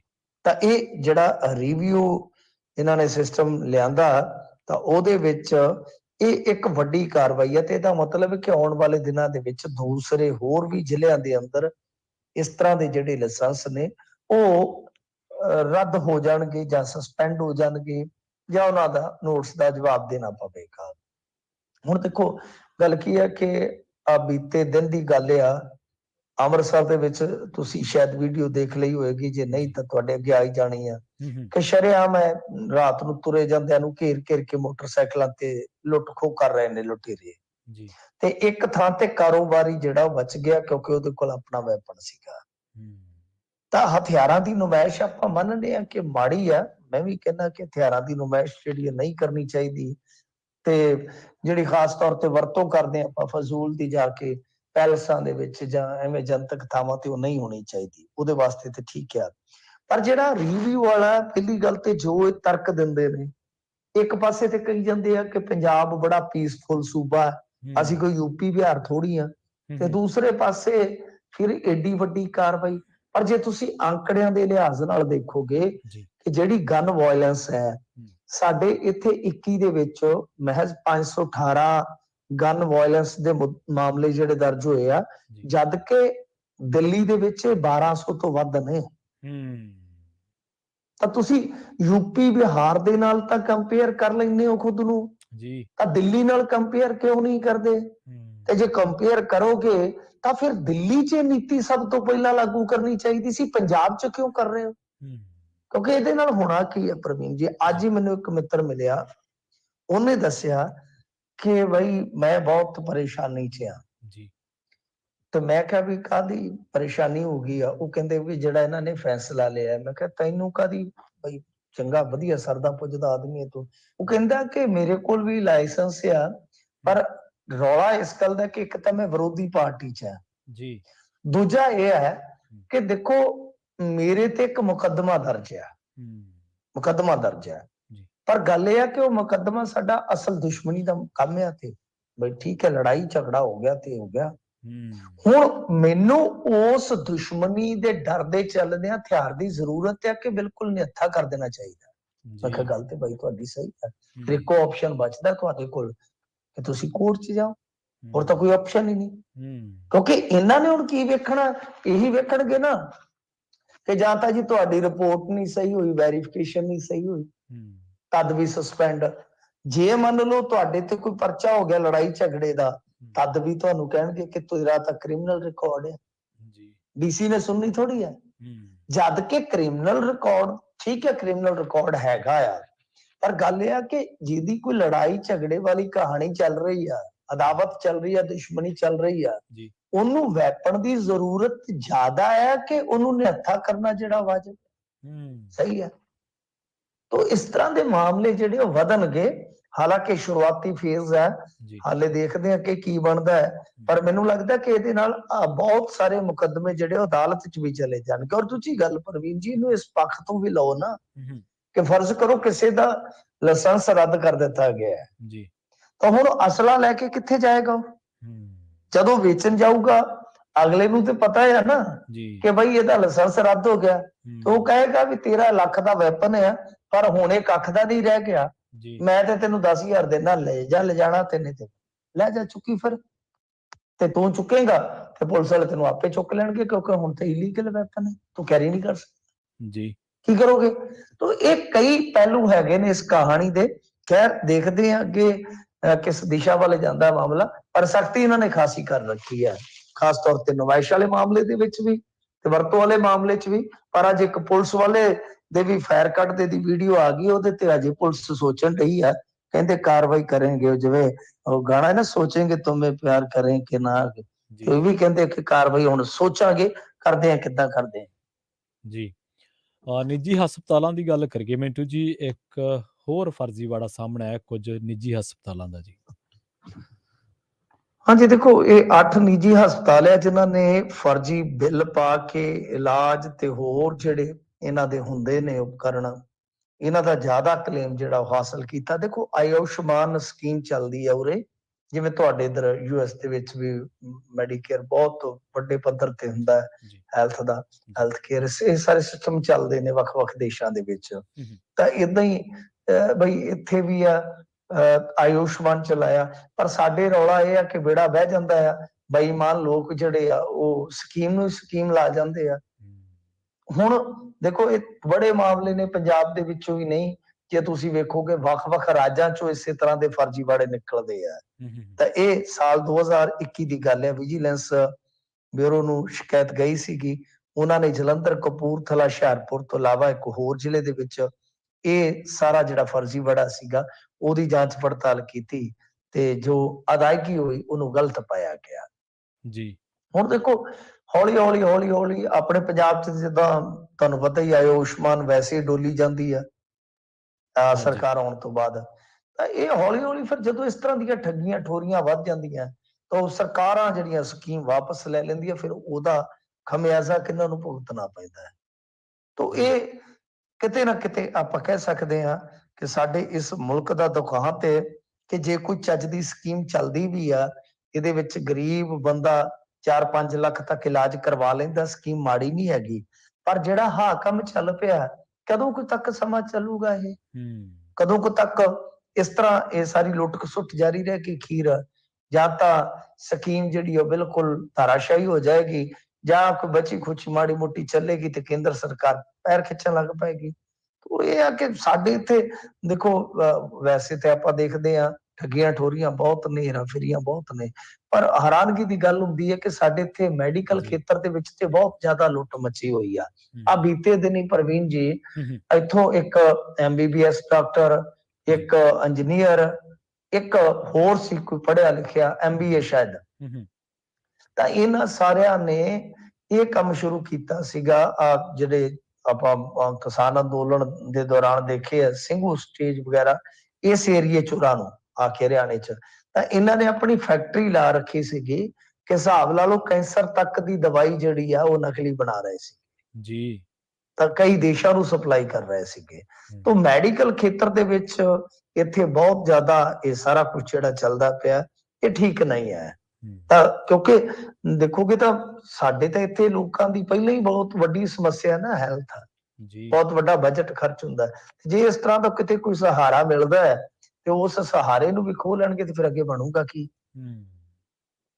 ਜੀ, ਬਿਲਕੁਲ। ਅਗਲੀ ਖਬਰ ਦੇ ਵੱਲ ਵਧੀਏ ਮਿੰਟੂ ਜੀ, ਤੇ ਗੱਲ ਕਰੀਏ ਜ਼ੀਰੋ ਬਿੱਲ ਦੀ। ਜ਼ੀਰੋ ਬਿੱਲ ਕਰਕੇ ਹੁਣ ਨਵੇਂ ਕਨੈਕਸ਼ਨਾਂ ਦਾ ਹੜ੍ਹ ਆ ਗਿਆ ਜੀ। ਹਾਂਜੀ ਦੇਖੋ, ਇਹ ਤਾਂ ਹੋਣਾ ਹੀ ਹੋਣਾ ਸੀਗਾ। ਇਹ ਤਾਂ ਸ਼ੁਰੂ 'ਚ ਹੀ ਹੋ ਗਿਆ ਸੀਗਾ ਜਦੋਂ ਇਹਨਾਂ ਨੇ ਜ਼ੀਰੋ ਬਿੱਲ ਦਾ ਐਲਾਨ ਕੀਤਾ ਵੀ ਜ਼ੀਰੋ ਬਿੱਲ ਆਇਆ ਕਰੇਗਾ ਤੁਹਾਡਾ 600 ਯੂਨਿਟ ਤੱਕ। ਉਦੋਂ ਹੀ ਬਹੁਤ ਜ਼ਿਆਦਾ ਕਨੈਕਸ਼ਨ ਲੋਕਾਂ ਨੇ ਅਪਲਾਈ ਕਰ ਦਿੱਤੇ ਸੀਗੇ। ਤਾਂ ਅੱਜ ਟ੍ਰਿਬਿਊਨ ਨੇ ਨਵੇਂ ਸਿਰੇ ਤੋਂ ਵੇਰਵੇ ਦਿੱਤੇ ਆ। ਉਹ ਜੀ। ਕਹਿੰਦੇ ਆ ਕਿ ਇਸ ਵਾਰੀ ਜਿਹੜਾ ਨਵਾਂ ਕਨੈਕਸ਼ਨ ਲੈਣ ਦਾ ਅੰਕੜਾ ਸੀਗਾ ਉਹ 2.95 ਲੱਖ ਤੇ ਪਹੁੰਚ ਗਿਆ। 2.95 ਤੋਂ ਭਾਵ 2,95,000 ਤੇ, ਜਦ ਕਿ ਪਿਛਲੇ ਵਰੇ ਇਹਨਾਂ ਮਹੀਨਿਆਂ ਦੇ ਦੌਰਾਨ ਨਵੇਂ ਕਨੈਕਸ਼ਨ ਲੈਣ ਵਾਲਿਆਂ ਦੀ ਇਹ ਗਿਣਤੀ ਜਿਹੜੀ ਆ ਉਹ 2,20,000 ਸੀ। ਇਹ ਤੋਂ ਸਾਫ਼ ਹੈ ਕਿ ਜੀ। 75,000 ਦਾ ਵਾਧਾ ਹੋ ਗਿਆ ਤੇ ਵਾਧਾ ਤਕਰੀਬਨ 34% ਬਣਦਾ ਹੈ। ਹੂੰ। ਤਾਂ ਹੁਣ ਦੇਖੋ ਕੀ ਹੈ ਕਿ 60,000 ਤਾਂ ਬਹੁਤ ਪਹਿਲਾਂ ਹੀ ਆ ਗਏ ਸਨ। 60,000 ਅਰਜ਼ੀਆਂ, ਜਿਹਦੇ ਚੋਂ ਲਾ ਲਓ ਕਿ ਕੁਝ ਖਾਰਜ ਕਰ ਦਿੱਤੀਆਂ ਗਈਆਂ, ਤਾਂ 50,000 ਨੂੰ ਵੀ ਮੰਨ ਕੇ ਚੱਲੋ। ਤੇ ਜੇ ਆਪਾਂ ਦੇਖੀਏ ਤਾਂ ਹੁਣ 75,000 ਤੇ ਚਲਾ ਗਿਆ ਇਹ ਅੰਕੜਾ। ਹੋ ਸਕਦਾ ਹੈ ਕਿ ਕੁਝ ਸਮੇਂ ਬਾਅਦ ਇਹ ਲੱਖ ਤੱਕ ਚਲਾ ਜਾਵੇ, ਕਿ ਲੱਖ ਵੱਧ ਕਨੈਕਸ਼ਨ ਲੱਗੇ ਆ। ਤਾਂ ਤੁਸੀਂ ਸੋਚ ਕੇ ਦੇਖੋ ਕਿ ਇਹਨਾਂ ਦੀ ਕੰਜ਼ੰਪਸ਼ਨ ਜਿਹੜੀ ਹੈ ਉਹ ਜੀ। ਐਕਸਟਰਾ ਕਿੰਨੀ ਹੋ ਗਈ। ਮਤਲਬ ਕਿ ਪਹਿਲਾਂ ਤਾਂ ਉਹ ਘਰ ਹੈ ਜਿਹੜਾ ਉਹ ਏਦਾਂ ਮਤਲਬ ਕਿ 1 ਮੀਟਰ ਨਾਲ ਚੱਲੀ ਜਾਂਦਾ ਸੀ, ਪਰ ਹੁਣ ਕਿਉਂਕਿ 600 ਯੂਨਿਟ ਤੱਕ ਮਾਫੀ ਹੈ, 600 ਯੂਨਿਟ ਤੱਕ ਆਪਣੀ ਉਹ ਸੂਈ ਨੂੰ ਰੱਖਣ ਵਾਸਤੇ ਉਹਨਾਂ ਨੇ ਮੀਟਰ ਅਲੱਗ ਲਵਾ ਲਿਆ। 2 ਹੂੰ। ਮੀਟਰ ਹੋ ਗਏ, ਕੰਜ਼ੰਪਸ਼ਨ ਵੱਧ ਗਈ ਨਾ। ਜੀ। ਇਹ ਹੈ ਕਿ ਬਿਜਲੀ ਤਾਂ ਬਲੇਗੀ ਕਿ ਬਸ ਸਿਰਫ ਇਹ 600 ਯੂਨਿਟ ਜਿਹੜੀ ਹੈ ਉਹ ਹੂੰ। ਵੰਡੀ ਗਈ। ਤੇ ਇਹਦੇ ਵਿੱਚ ਹੁਣ ਕਈ ਸਕੀਮਾਂ ਲਾ ਰਹੇ ਨੇ। ਕੋਈ ਕਹਿ ਰਿਹਾ ਜੀ ਕਿ ਦੇਖੋ ਗੱਲ ਇਹ ਹੈ ਕਿ ਮੈਂ ਆਪਦੇ ਬਾਪੂ ਨਾਲੋਂ ਲਹਿਦਾ ਹੋ ਗਿਆ, ਮਤਲਬ ਕਿ ਛੜਾ ਹੀ ਕਹੀ ਜਾਂਦਾ। ਅੱਛਾ। ਕੋਈ ਨੂੰਹ ਹੈ ਜਿਹੜੀ, ਹੂੰ। ਉਹ ਕਹਿੰਦੀ ਹੈ ਜੀ ਕਿ ਬਸ ਰਹਿੰਦੇ ਤਾਂ ਅਸੀਂ ਇੱਕੋ ਘਰ ਦੇ ਵਿੱਚ, ਪਰ ਮੈਂ ਸੱਸ ਨੂੰ ਬੁਲਾਉਂਦੀ ਚਲਾਉਂਦੀ ਨਹੀਂ ਹੈਗੀ। ਹੂੰ। ਤੇ ਫਿਰ ਜਦੋਂ ਬੋਲ ਚਾਲੀ ਹੈ ਨਹੀਂ ਤੇ ਬੱਤੀ ਫਿਰ ਮੈਂ ਕਿਉਂ ਉਹਦੇ ਨਾਲ ਸਾਂਝੀ ਰੱਖਾਂ, ਦੱਸੋ? ਜੀ। ਇਹੋ ਜਿਹੀਆਂ ਗੱਲਾਂ ਨੇ, ਮਤਲਬ ਜਿੱਥੇ ਵਾਸ਼ਰੂਮ ਤੱਕ ਇੱਕ ਆ, ਪਰ ਕਹਿੰਦੇ ਨਹੀਂ ਨਹੀਂ ਜੀ ਨਹੀਂ, ਅੱਡ ਆ ਅਸੀਂ। ਕੀ ਕਰੋਗੇ ਲੋਕਾਂ ਦਾ? ਹੂੰ। ਪਰ ਇਹਨਾਂ ਦੀ ਜਿਹੜੀ ਸਕੀਮ ਆ ਉਹ ਸਕੀਮ ਹੀ ਬਹੁਤ ਗਲਤ ਆ। ਜੀ। ਇਹ 600 ਯੂਨਿਟ ਤੱਕ ਇਹ ਆ ਕਿ ਲੋਕ ਫਿਰ ਵੱਧ ਤੋਂ ਵੱਧ ਜਾਂ ਤਾਂ ਚੋਰੀ ਕਰੂਗੇ, ਇਹ 600 ਯੂਨਿਟ ਤੱਕ ਤਾਂ ਮਾਫੀ ਹੈ, ਉਹ ਤੋਂ ਉੱਤੇ ਜਾਣ ਹੀ ਨਾ ਦੇਈਏ, ਤੇ ਜਾਂ ਫਿਰ ਲੋਕ ਨਵਾਂ ਕਨੈਕਸ਼ਨ ਲੈਣਗੇ ਕਿ 2 ਮੀਟਰ ਹੋ ਜਾਣਗੇ, ਜੀ। 500 ਉਹਦੇ ਚੋਂ ਬਾਲਾਂਗੇ, 500 ਉਹਦੇ ਚੋਂ ਬਾਲਾਂਗੇ, 1000 ਯੂਨਿਟ ਹੋ ਜਾਏਗੀ ਤਾਂ ਸਾਡੀ ਬੱਲੇ ਹੀ ਬੱਲੇ। ਇਹਦੇ ਨਾਲ AC ਵੀ ਚੱਲਣਗੇ ਤੇ ਨਾਲ ਗੀਜ਼ਰ ਵੀ ਚੱਲਣਗੇ। ਹੂੰ, ਹੂੰ, ਹੂੰ, ਤਾਂ ਬਿਲਕੁਲ। ਬਈ ਇਹੀ ਫਰਕ ਹੈ ਨਾ ਕਿ ਜਦੋਂ ਤੁਸੀਂ ਸਿਆਸੀ ਮੋਟੀਵੇਟ ਹੋ ਕੇ ਇਸ ਤਰ੍ਹਾਂ ਦੇ ਫੈਸਲੇ ਲੈਂਦੇ ਤੇ ਇਸ ਤਰ੍ਹਾਂ ਦੇ ਰਿਜ਼ਲਟ ਨਿਕਲਦੇ ਆ ਫਿਰ। ਹਾਂਜੀ, ਜਦੋਂ ਫਿਰ 300 ਯੂਨਿਟ ਤੇ 300 ਯੂਨਿਟ ਦਿੱਤੀ ਹੈ ਫ੍ਰੀ, ਫਿਰ ਤਾਂ ਨਵੇਂ ਕਨੈਕਸ਼ਨਾਂ ਦੇਣੀ ਪੈਣੀ ਹੈ। ਤੇ ਜੀ ਸਦਕੇ ਜਾਈਏ ਬਿਲਕੁਲ। ਉਹਨਾਂ ਲੋਕਾਂ ਦੇ ਜਿਨ੍ਹਾਂ ਨੇ ਇਹ ਜੁਗਾੜ ਲਾ ਲਿਆ, ਕਿਉਂਕਿ ਦਿਮਾਗ ਹੋਰ ਪਾਸੇ ਚੱਲੇ ਨਾ ਚੱਲੇ, ਇਸ ਪਾਸੇ ਜ਼ਰੂਰ ਚੱਲ ਪੈਂਦਾ। हाँ जी, हाँ जी, हाँ जी, बिल्कुल सही है। ਜਾਂਦੇ ਗੱਲ ਕਰੀਏ ਮਿੰਟੂ ਜੀ ਪਾਕਿਸਤਾਨ ਦੀ ਰਾਜਨੀਤੀ ਦੀ। ਮੀਡੀਆ ਦੀ ਇੱਕ ਰਿਪੋਰਟ ਦਾ ਦਾਅਵਾ ਹੈ ਕਿ ਪਾਕਿਸਤਾਨ ਫੌਜ ਦੇ ਜਿਹੜੇ ਮੁਖੀ ਹੈ, ਉਹ ਕੁਝ ਸਮੇਂ ਦੇ ਥੋੜੇ ਸਮੇਂ ਦੇ ਵਿੱਚ ਹੀ ਅਰਬਪਤੀ ਬਣ ਗਏ ਜੀ। हाँ जी, देखो क्योंकि ਇਹ ਜਿਹੜਾ ਬਾਜਵਾ ਹੈ, ਇਹਨਾਂ ਦਾ ਜਨਰਲ ਆ, ਜੀ ਜੀ 29 ਨਵੰਬਰ ਨੂੰ ਤੇ ਉਹਦੀ ਵਿਦਾਇਗੀ ਆ, ਤੇ ਉਸ ਤੋਂ ਪਹਿਲਾਂ ਤੁਸੀਂ ਹਿਸਾਬ ਲਾ ਲਓ ਕਿ 7-8 ਦਿਨ ਪਹਿਲਾਂ ਇੱਕ ਜਿਹੜੀ ਆ ਉਹ ਰਿਪੋਰਟ ਆਉਂਦੀ ਹੈ ਮੀਡੀਆ ਦੀ, ਉਹਦੇ ਵਿੱਚ ਦਾਅਵਾ ਕੀਤਾ ਜਾ ਰਿਹਾ ਹੈ ਕਿ ਇਹ ਅਰਬਪਤੀ ਨੇ ਇਸ ਟਾਈਮ 12-13 ਅਰਬ ਦੀ ਪ੍ਰਾਪਰਟੀ ਇਹਨਾਂ ਦੀ ਬਣ ਗਈ ਆ। ਇੰਟਰਸਟਿੰਗ ਫੈਕਟ ਉਹਦੇ ਵਿੱਚ ਜਿਹੜਾ ਰੱਖਿਆ ਗਿਆ ਹੈ, ਉਹ ਰੱਖਿਆ ਗਿਆ ਹੈ ਕਿ ਇਹਨਾਂ ਦੀ ਜਿਹੜੀ ਸੁਪਤਨੀ ਆ, ਜਿਹਦੀ ਜ਼ੀਰੋ ਦੱਸੀ ਗਈ ਸੀ ਕਿਸੇ ਟਾਈਮ ਪ੍ਰਾਪਰਟੀ, ਤਾਂ ਉਹ ਵੀ 1 ਅਰਬਾਂ 'ਚ ਚਲੇ ਗਈ ਆ। ਜਦ ਕਿ ਇਹਨਾਂ ਦਾ ਕਹਿਣਾ ਹੈ ਕਿ ਉਦੋਂ ਜਿਹੜੀ ਡਿਕਲੇਰੇਸ਼ਨ ਦਿੱਤੀ ਅਸੀਂ, ਉਹ ਗਲਤ ਹੋ ਗਈ ਸੀਗੀ। ਤਾਂ ਹਾਲ ਦੀ ਘੜੀ ਦੇਖੋ ਇਹ ਕਹਿ ਰਹੇ ਨੇ ਕਿ 2018 ਦੇ ਵਿੱਚ ਜਿਹੜੀ ਫਾਈਨੈਂਸ਼ੀਅਲ ਸਟੇਟਮੈਂਟ ਦਰਜ ਕਰਵਾਈ ਸੀ, ਜੀ ਉਹ ਉਦੋਂ ਬਾਈ ਕੁਛ ਥੋੜਾ ਜਿਹਾ ਸਾਨੂੰ ਭੁਲੇਖਾ ਲੱਗ ਗਿਆ। ਹੂੰ ਤੋ ਹੁਣ ਬਈ ਗੱਲ ਇਹ ਆ ਕਿ ਉੱਥੇ ਜੇ ਤੁਸੀਂ ਦੇਖੋਗੇ ਸਾਡੇ ਵਾਲਾ ਹੀ ਹਾਲ ਆ ਜੀ ਇਸ ਪੱਖ ਤੋਂ, ਕਿ ਜਿਨ੍ਹਾਂ ਦਾ ਦਾ ਲੱਗਦਾ ਉਹ ਬਹੁਤ ਜ਼ਿਆਦੀ ਦੌਲਤ ਇਕੱਠੀ ਕਰ ਜਾਂਦੇ ਆ, ਤੇ ਜਿਹੜੀ ਜਨਤਾ ਹੈ ਉਹ ਉੱਥੇ ਵਿਲਕਦੀ ਰਹਿ ਜਾਂਦੀ ਆ। ਆਰਮੀ ਜਿਹੜੀ ਹੈ ਨਾ, ਉੱਥੇ ਨਾ ਸਿਰਫ ਰਾਜਨੀਤਿਕ ਦਖਲ ਰੱਖਦੀ ਹੈ, ਇੱਥੇ ਪਾਕਿਸਤਾਨੀ ਤੁਹਾਡੇ ਲਾਗੇ ਬੰਦੇ ਬਹੁਤ ਰਹਿੰਦੇ ਹੋਣੇ, ਉਹਨਾਂ ਨੂੰ ਪੁੱਛ ਲਿਓ ਜੀ ਕਿ ਨਾ ਸਿਰਫ ਰਾਜਨੀਤਿਕ ਦਖਲ ਰੱਖਦੀ ਆ, ਬਲਕਿ ਉਹ ਤੇ ਬਿਜ਼ਨਸ ਕਰਦੀ ਹੈ ਉੱਥੇ। ਇਹਨਾਂ ਦੇ ਬਿਜ਼ਨਸ ਨੇ। ਜੀ ਤਾਂ ਤੁਹਾਡੇ ਕੋਲ ਜਦੋਂ ਪਾਵਰ ਹੋਏਗੀ, ਬਿਜ਼ਨਸ ਵੀ ਤੁਸੀਂ ਆਪ ਕਰ ਰਹੇ ਹੋਗੇ, ਤਾਂ ਫਿਰ ਘਾਟਾ ਕਾਹਦਾ? ਘਾਟਾ ਕਿਸ ਗੱਲ ਦਾ ਰਹੇਗਾ? ਘਾਟਾ ਤਾਂ ਪੈਣਾ ਜਨਤਾ ਵਿਚਾਰੀ ਨੂੰ, ਜਿਹੜੀ ਟਮਾਟਰ ਵੀ 250-250 ਰੁਪਏ ਕਿਲੋ ਖਰੀਦਦੀ ਆ, ਜਿਨ੍ਹਾਂ ਦੇ ਖਾਦ ਦਾ ਗੱਟਾ ਵੀ 4-4 ਹਜ਼ਾਰ ਦਾ ਚਲੇ ਜਾਂਦਾ ਹੈ। ਸੋ ਇਸ ਕਰਕੇ ਉੱਥੇ ਇਹ ਇੱਕ ਤਰ੍ਹਾਂ ਨਾਲ ਕਹਿ ਲਓ ਬਿਮਾਰੀ ਹੈਗੀ ਆ। ਤਾਂ ਇਹ ਜਿਹੜਾ ਰਿਪੋਰਟ ਦਾ ਦਾਅਵਾ ਹੈ, ਉਹਦੇ ਚ ਦੱਸਿਆ ਗਿਆ ਕਿ ਕਿਵੇਂ ਇਹਨਾਂ ਨੇ ਜਦੋਂ ਇਹ ਕਮਾਨ ਸੰਭਾਲੀ ਆ, ਤੇ ਉਸ ਤੋਂ ਬਾਅਦ ਫਿਰ ਇਹਨਾਂ ਦੀ ਜਿਹੜੀ ਦੌਲਤ ਆ ਉਹ ਬਿਨਾਂ ਖੰਭਾ ਤੋੜਦੀ ਗਈ। ਜੀ ਜੀ ਜੀ ਜੇ ਕਿਸੇ ਨੇ ਇਹਨਾਂ ਜੋ ਕਾਰੇ ਹੈ ਇਹਨਾਂ ਦੇ ਸਿੱਟੇ ਦੇਖਣੇ ਹੋਣ ਤਾਂ ਉਹ ਸ਼੍ਰੀਲੰਕਾ ਦੀ ਰਾਜਨੀਤੀ ਨੂੰ ਜ਼ਰੂਰ ਘੋਖ ਕਰ ਸਕਦਾ। ਉਹਨਾਂ ਦਾ ਵੀ ਇੱਕ ਰਾਜਪਕਸ਼ੇ ਫੈਮਿਲੀ ਦਾ ਮੈਂਬਰ ਹੈ, ਜਿਹੜੀਆਂ ਜਿੰਨੀਆਂ ਚਾਈਨਾ ਤੋਂ ਫੰਡ ਆਉਂਦਾ ਸੀ ਮਿੰਟੂ ਜੀ, ਉਹ ਸਾਰਾ ਆਪਦੇ ਅਕੋਰਡਿੰਗ ਉਹ ਖਰਚ ਕਰਦਾ ਸੀ ਤੇ ਉਹਦੇ 'ਚ ਕਮਿਸ਼ਨ ਲੈਂਦਾ ਸੀਗਾ। ਅੱਜ ਸ਼੍ਰੀਲੰਕਾ ਦੇ ਹਾਲਾਤ ਜੀ ਵੇਖ ਲਓ ਜੀ, ਜੀ। ਸੋ ਬੇੜਾ ਗਰਕ ਹੋ ਜਾਂਦਾ ਜੀ ਫਿਰ ਅੱਗੇ। ਹਾਂਜੀ, ਬਿਲਕੁਲ, ਬਿਲਕੁਲ। ਜਦੋਂ ਰਾਜਨੇਤਾ ਹੀ ਜਾਂ ਇਸ ਤਰ੍ਹਾਂ ਦੇ ਲੋਕ ਜਿਨ੍ਹਾਂ ਨੂੰ ਪਤਾ ਹੀ ਨਹੀਂ ਸਿਸਟਮ ਕਿਵੇਂ ਚੱਲਦਾ ਜਾਂ ਇਕਨੋਮਿਕਸ ਕਿਵੇਂ ਹੈ, ਦੇਸ਼ ਨੂੰ ਚਲਾਉਣਾ ਕਿਵੇਂ, ਜਦੋਂ ਉਹ ਕਮਿਸ਼ਨ ਖਾਣ ਲੱਗ ਪੈਣ ਤੇ ਫਿਰ ਦੇਸ਼ ਦੇ ਹਾਲਾਤ ਬਣਨੇ ਕੀ ਹੈ, ਸਾਰਿਆਂ ਦੇ ਸਾਹਮਣੇ ਹੀ ਹੈ। ਮਿੰਟੂ ਜੀ, ਇਹਨਾਂ ਖਾਸ ਖਬਰਾਂ ਤੇ ਖਾਸ ਟਿੱਪਣੀਆਂ ਤੇ ਖਾਸ ਜਾਣਕਾਰੀਆਂ ਦੇਣ ਦੇ ਲਈ ਤੁਹਾਡਾ ਬਹੁਤ-ਬਹੁਤ ਧੰਨਵਾਦ ਜੀ। ਧੰਨਵਾਦ ਜੀ। ਜੀ। ਸੋ ਪ੍ਰੋਗਰਾਮ ਖਬਰ ਤੇ ਨਜ਼ਰ ਦੇ ਵਿੱਚ ਆਪਣੇ ਨਾਲ ਪਹਿਲੇ ਹਿੱਸੇ ਦੇ ਵਿੱਚ ਜੁੜੇ ਸਨ ਮਿੰਟੂ ਗੁਰਸਰੀਆ ਜੀ, ਜਿਨ੍ਹਾਂ ਦੇ ਨਾਲ ਆਪਾਂ ਕਈ ਅਹਿਮ ਖਬਰਾਂ ਨੂੰ ਲੈ ਕੇ ਚਰਚਾ ਕੀਤੀ ਹੈ। ਵੇਲਾ ਹੋ ਚੱਲਾ ਇੱਕ ਛੋਟੀ ਜਿਹੀ ਬ੍ਰੇਕ ਦੇ ਲਈ ਰੁਕਣ ਦਾ। ਬ੍ਰੇਕ ਤੋਂ ਪਾਰ ਕੁਝ ਹੋਰ ਅਹਿਮ ਖਬਰਾਂ ਬਾਰੇ ਚਰਚਾ ਕਰਾਂਗੇ। ਡੇਰਾ ਪ੍ਰੇਮੀ ਕਤਲ ਮਾਮਲੇ ਦੇ ਵਿੱਚ ਜਿਹੜਾ 6ਵਾਂ ਸ਼ਾਰਪ ਸ਼ੂਟਰ ਹੈ, ਉਹ ਜੈਪੁਰ ਤੋਂ ਗ੍ਰਿਫਤਾਰ ਕੀਤਾ ਗਿਆ। ਇਹਦੇ ਬਾਰੇ ਚਰਚਾ ਕਰਾਂਗੇ। ਇੱਕ ਜ਼ਮੀਨ ਦਾ ਬੜਾ ਰੌਲਾ ਪਿਆ ਖੜਾ, ਜਿਹੜਾ ਪਿੰਡ ਛਪਾਰ ਤੇ ਧੂਲਕੋਟ ਦੇ ਵਿੱਚ ਜ਼ਮੀਨ ਜਿਹੜਾ ਐਕਵਾਇਰ ਕਰਨ ਲਈ ਕਹਿ ਲਓ ਅਫੀਸ਼ੀਅਲਸ ਕਹਿ ਲਓ ਜਾਂ ਕੇਂਦਰੀ ਟੀਮਾਂ ਪਹੁੰਚੀਆਂ ਸਨ, ਤਾਂ ਉਹਨਾਂ ਨੂੰ ਬੇਰੰਗ ਪਰਤਣਾ ਪਿਆ, ਕਿਉਂਕਿ ਕਿਸਾਨਾਂ ਨੇ ਮੰਗ ਕੀਤੀ ਹੈ ਕਿ ਜਿਹੜਾ ਤੁਸੀਂ ਦਿੱਲੀ ਅੰਮ੍ਰਿਤਸਰ ਕਟੜਾ ਐਕਸਪ੍ਰੈਸ ਹਾਈਵੇ ਦੇ ਲਈ ਜ਼ਮੀਨ ਐਕਵਾਇਰ ਕਰਨੀ ਹੈ, ਇਹਦੀ ਜਿਹੜੀ ਸਾਨੂੰ ਜੋ ਢੁਕਵਾਂ ਮੁਆਵਜ਼ਾ ਹੈ ਉਹ ਜ਼ਰੂਰ ਬਣਦਾ ਦਿਓ, ਪਹਿਲਾਂ ਫਿਰ ਅਸੀਂ ਕਬਜ਼ਾ ਦਿਆਂਗੇ। ਇਸ ਨੂੰ ਲੈ ਕੇ ਅਧਿਕਾਰੀ ਤੇ ਕਿਸਾਨ ਆਮੋ ਸਾਹਮਣੇ ਵੀ ਹੋਏ ਨੇ, ਤੇ ਇੱਕ ਪਿਸਤੌਲ ਦਿਖਾ ਕੇ ਗੱਡੀ ਲੁੱਟੀ ਜਿਹੜੀ ਉਹਦੇ ਸਵਿਫਟ ਕਾਰ ਜਿਹੜੀ ਉਹਦੇ ਬਾਰੇ ਚਰਚਾ ਜ਼ਰੂਰ ਕਰਾਂਗੇ। ਪਿਸਤੌਲ ਦੀ ਨੋਕ ਤੇ ਲੁੱਟੀ ਗਈ ਹੈ, ਮੋਹਾਲੀ ਦੀ ਘਟਨਾ। ਪਰ ਤੁਸੀਂ ਜੁੜੇ ਰਹੋ ਪੰਜਾਬੀ ਰੇਡੀਓ USA ਦੇ ਨਾਲ। ਅਸੀਂ ਹੁਣੇ ਪਰਤਾਂਗੇ ਇੱਕ ਸ਼ਾਰਟ ਬ੍ਰੇਕ ਤੋਂ ਬਾਅਦ।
ਬ੍ਰੇਕ ਤੋਂ ਬਾਅਦ ਇੱਕ ਵਾਰ ਮੁੜ ਤੋਂ ਤੁਹਾਡਾ ਸਾਰਿਆਂ ਦਾ ਸਵਾਗਤ ਹੈ ਪ੍ਰੋਗਰਾਮ ਖਬਰ ਤੇ ਨਜ਼ਰ ਦੇ ਵਿੱਚ। ਤੁਸੀਂ ਜੁੜੇ ਹੋਏ ਹੋ ਪੰਜਾਬੀ ਰੇਡੀਓ ਯੂਐਸਏ ਦੇ ਨਾਲ ਤੇ ਮੈਂ ਹਾਂ ਪ੍ਰਵੀਨ ਸ਼ਰਮਾ। ਬ੍ਰੇਕ ਤੋਂ ਬਾਅਦ ਕੁਝ ਹੋਰ ਅਹਿਮ ਖਬਰਾਂ ਤੇ ਗੱਲਬਾਤ ਕਰਦੇ ਹਾਂ। ਪੰਜਾਬ ਪੁਲਿਸ ਦੀ ਐਂਟੀ ਗੈਂਗਸਟਰ ਟਾਸਕ ਫੋਰਸ ਨੇ ਕੋਟਕਪੂਰਾ ਦੇ ਵਿੱਚ ਡੇਰਾ ਪ੍ਰੇਮੀ ਪ੍ਰਦੀਪ ਸਿੰਘ ਦੇ ਕਤਲ ਮਾਮਲੇ ਦੇ ਵਿੱਚ ਸ਼ਾਮਲ 6ਵੇਂ ਸ਼ਾਰਪ ਸ਼ੂਟਰ ਨੂੰ ਰਮਜ਼ਾਨ ਖਾਨ ਜੀ ਦਾ ਨਾਂ ਔਰ ਫਰਾਜ ਹੁੱਡਾ ਨੂੰ ਰਾਜਸਥਾਨ ਦੇ ਜੈਪੁਰ ਤੋਂ ਪੁਲਿਸ ਮੁਕਾਬਲੇ ਤੋਂ ਬਾਅਦ ਗ੍ਰਿਫਤਾਰ ਕੀਤਾ। ਡੀਜੀਪੀ ਗੌਰਵ ਯਾਦਵ ਨੇ ਦੱਸਿਆ ਕਿ ਪੁਲਿਸ ਨੇ ਹੁੱਡਾ ਦੇ 2 ਸਾਥੀਆਂ ਹੈਪੀ ਮਹਿਲਾ ਤੇ ਸਾਹਿਲ ਮਹਿਲਾ ਵਾਸੀ ਹਨੂਮਾਨਗੜ੍ਹ ਨੂੰ ਵੀ ਹਿਰਾਸਤ ਦੇ ਵਿੱਚ ਲਿਆ।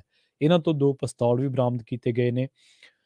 ਟਾਸਕ ਫੋਰਸ ਨੇ ਮੁਲਜ਼ਮ ਰਮਜ਼ਾਨ ਖਾਨ ਦੀ ਭਾਲ ਸ਼ੁਰੂ ਕੀਤੀ ਸੀ। ਇਸ ਤੋਂ ਬਾਅਦ ਡੀਐਸਪੀ ਵਿਕਰਮ ਬਰਾੜ ਤੇ ਡੀਐਸਪੀ ਰਾਜਨ ਪਰਮਿੰਦਰ ਦੀ ਅਗਵਾਈ ਦੇ ਵਿੱਚ ਪੁਲਿਸ ਟੀਮਾਂ ਨੇ ਜੈਪੁਰ ਦੇ ਵਿੱਚ ਵਿਨਾਇਕ ਐਨਕਲੇਵ ਕਲੋਨੀ ਦੀ ਇੱਕ ਇਮਾਰਤ ਦੇ ਵਿੱਚ ਮੁਲਜ਼ਮ ਦੀ ਲੋਕੇਸ਼ਨ ਦਾ ਪਤਾ ਲਾਉਣ ਦੇ ਵਿੱਚ ਸਫਲਤਾ ਹਾਸਲ ਕੀਤੀ ਸੀ। ਇੱਥੇ ਉਹ ਇੱਕ ਕਿਰਾਏ ਦੇ ਮਕਾਨ ਦੇ ਵਿੱਚ ਆਪਣੇ 2 ਸਾਥੀਆਂ ਦੇ ਨਾਲ ਛੁਪਿਆ ਹੋਇਆ ਸੀ। ਇੱਥੇ ਇਸ ਗੱਲ ਦੀ ਵੀ ਚਰਚਾ ਕਰਦੇ ਚੱਲੀਏ ਕਿ ਵਾਰਦਾਤਾਂ ਪੰਜਾਬ ਦੇ ਵਿੱਚ ਹੁੰਦੀਆਂ ਨੇ ਤੇ ਗ੍ਰਿਫਤਾਰੀਆਂ ਜਿਹੜੀਆਂ ਉਹ ਦਿੱਲੀ ਪੁਲਿਸ ਦਾ ਜਿਹੜਾ ਸਪੈਸ਼ਲ ਸੈੱਲ ਹੈ, ਜਿਹੜੇ ਐਸਜੀਐਸ ਧਾਲੀਵਾਲ ਨੇ ਉਹਦੇ ਮੁਖੀ ਨੇ, ਉਹ ਕਰਦੇ ਨੇ। ਤੇ ਇਸ ਕਰਕੇ ਪੰਜਾਬ ਪੁਲਿਸ ਦੀ ਕਾਫੀ ਆਲੋਚਨਾ ਹੋ ਰਹੀ ਸੀ, ਕਿਉਂਕਿ ਤੁਸੀਂ ਸਿੱਧੂ ਮੂਸੇਵਾਲੇ ਦਾ ਕਤਲ ਮਾਮਲਾ ਲੈ ਲਓ, ਤੁਸੀਂ ਸੰਦੀਪ ਨੰਗਲੰਬੀਆਂ ਦਾ ਕਤਲ ਮਾਮਲਾ ਲੈ ਲਓ, ਪ੍ਰਦੀਪ ਸਿੰਘ ਦਾ ਕਤਲ ਮਾਮਲਾ ਲੈ ਲਓ। ਇਹਨਾਂ ਮਾਮਲਿਆਂ ਦੇ ਵਿੱਚ ਗ੍ਰਿਫਤਾਰੀਆਂ ਮੁੱਢਲੇ ਤੌਰ ਤੇ ਦਿੱਲੀ ਦੇ ਸਪੈਸ਼ਲ ਸੈੱਲ ਨੇ ਕੀਤੀਆਂ ਸੀ। ਤਾਂ ਹੁਣ ਜਿਹੜੀ ਪੰਜਾਬ ਪੁਲਿਸ ਦੀ ਐਂਟੀ ਗੈਂਗਸਟਰ ਟਾਸਕ ਫੋਰਸ ਹੈ, ਉਹਨੇ ਜਿਹੜਾ 6ਵਾਂ ਸ਼ੂਟਰ ਹੈ ਰਮਜ਼ਾਨ ਖਾਨ, ਉਹਨੂੰ ਰਾਜਸਥਾਨ ਦੇ ਜੈਪੁਰ ਤੋਂ ਗ੍ਰਿਫਤਾਰ ਕੀਤਾ। ਅਗਲੀ ਗੱਲ ਕਰੀਏ, ਦਿੱਲੀ ਅੰਮ੍ਰਿਤਸਰ ਕਟੜਾ ਐਕਸਪ੍ਰੈਸ ਵੇ ਦੇ ਲਈ ਜਿਹੜੀ ਜ਼ਮੀਨ ਐਕਵਾਇਰ ਕਰਨ ਦੇ ਲਈ ਜਿਹੜਾ ਅਧਿਕਾਰੀਆਂ ਦਾ ਇਸ ਟਾਈਮ ਪੂਰਾ ਜ਼ੋਰ ਲੱਗਿਆ ਪਿਆ। ਕੌਮੀ ਸ਼ਾਹਰਾਹ ਅਥਾਰਟੀ ਦੀਆਂ ਟੀਮਾਂ ਪਿੰਡ ਛਪਾਰ ਤੇ ਧੂਲਕੋਟ ਦੇ ਵਿੱਚ ਜ਼ਮੀਨ ਗ੍ਰਹਿਣ ਕਰਨ ਪੁੱਜੀਆਂ ਸਨ, ਪਰ ਕਿਸਾਨਾਂ ਦੇ ਵਿਰੋਧ ਕਰਕੇ ਇਹਨਾਂ ਟੀਮਾਂ ਨੂੰ ਬੇਰੰਗ ਵਾਪਸ ਮੁੜਨਾ ਪਿਆ।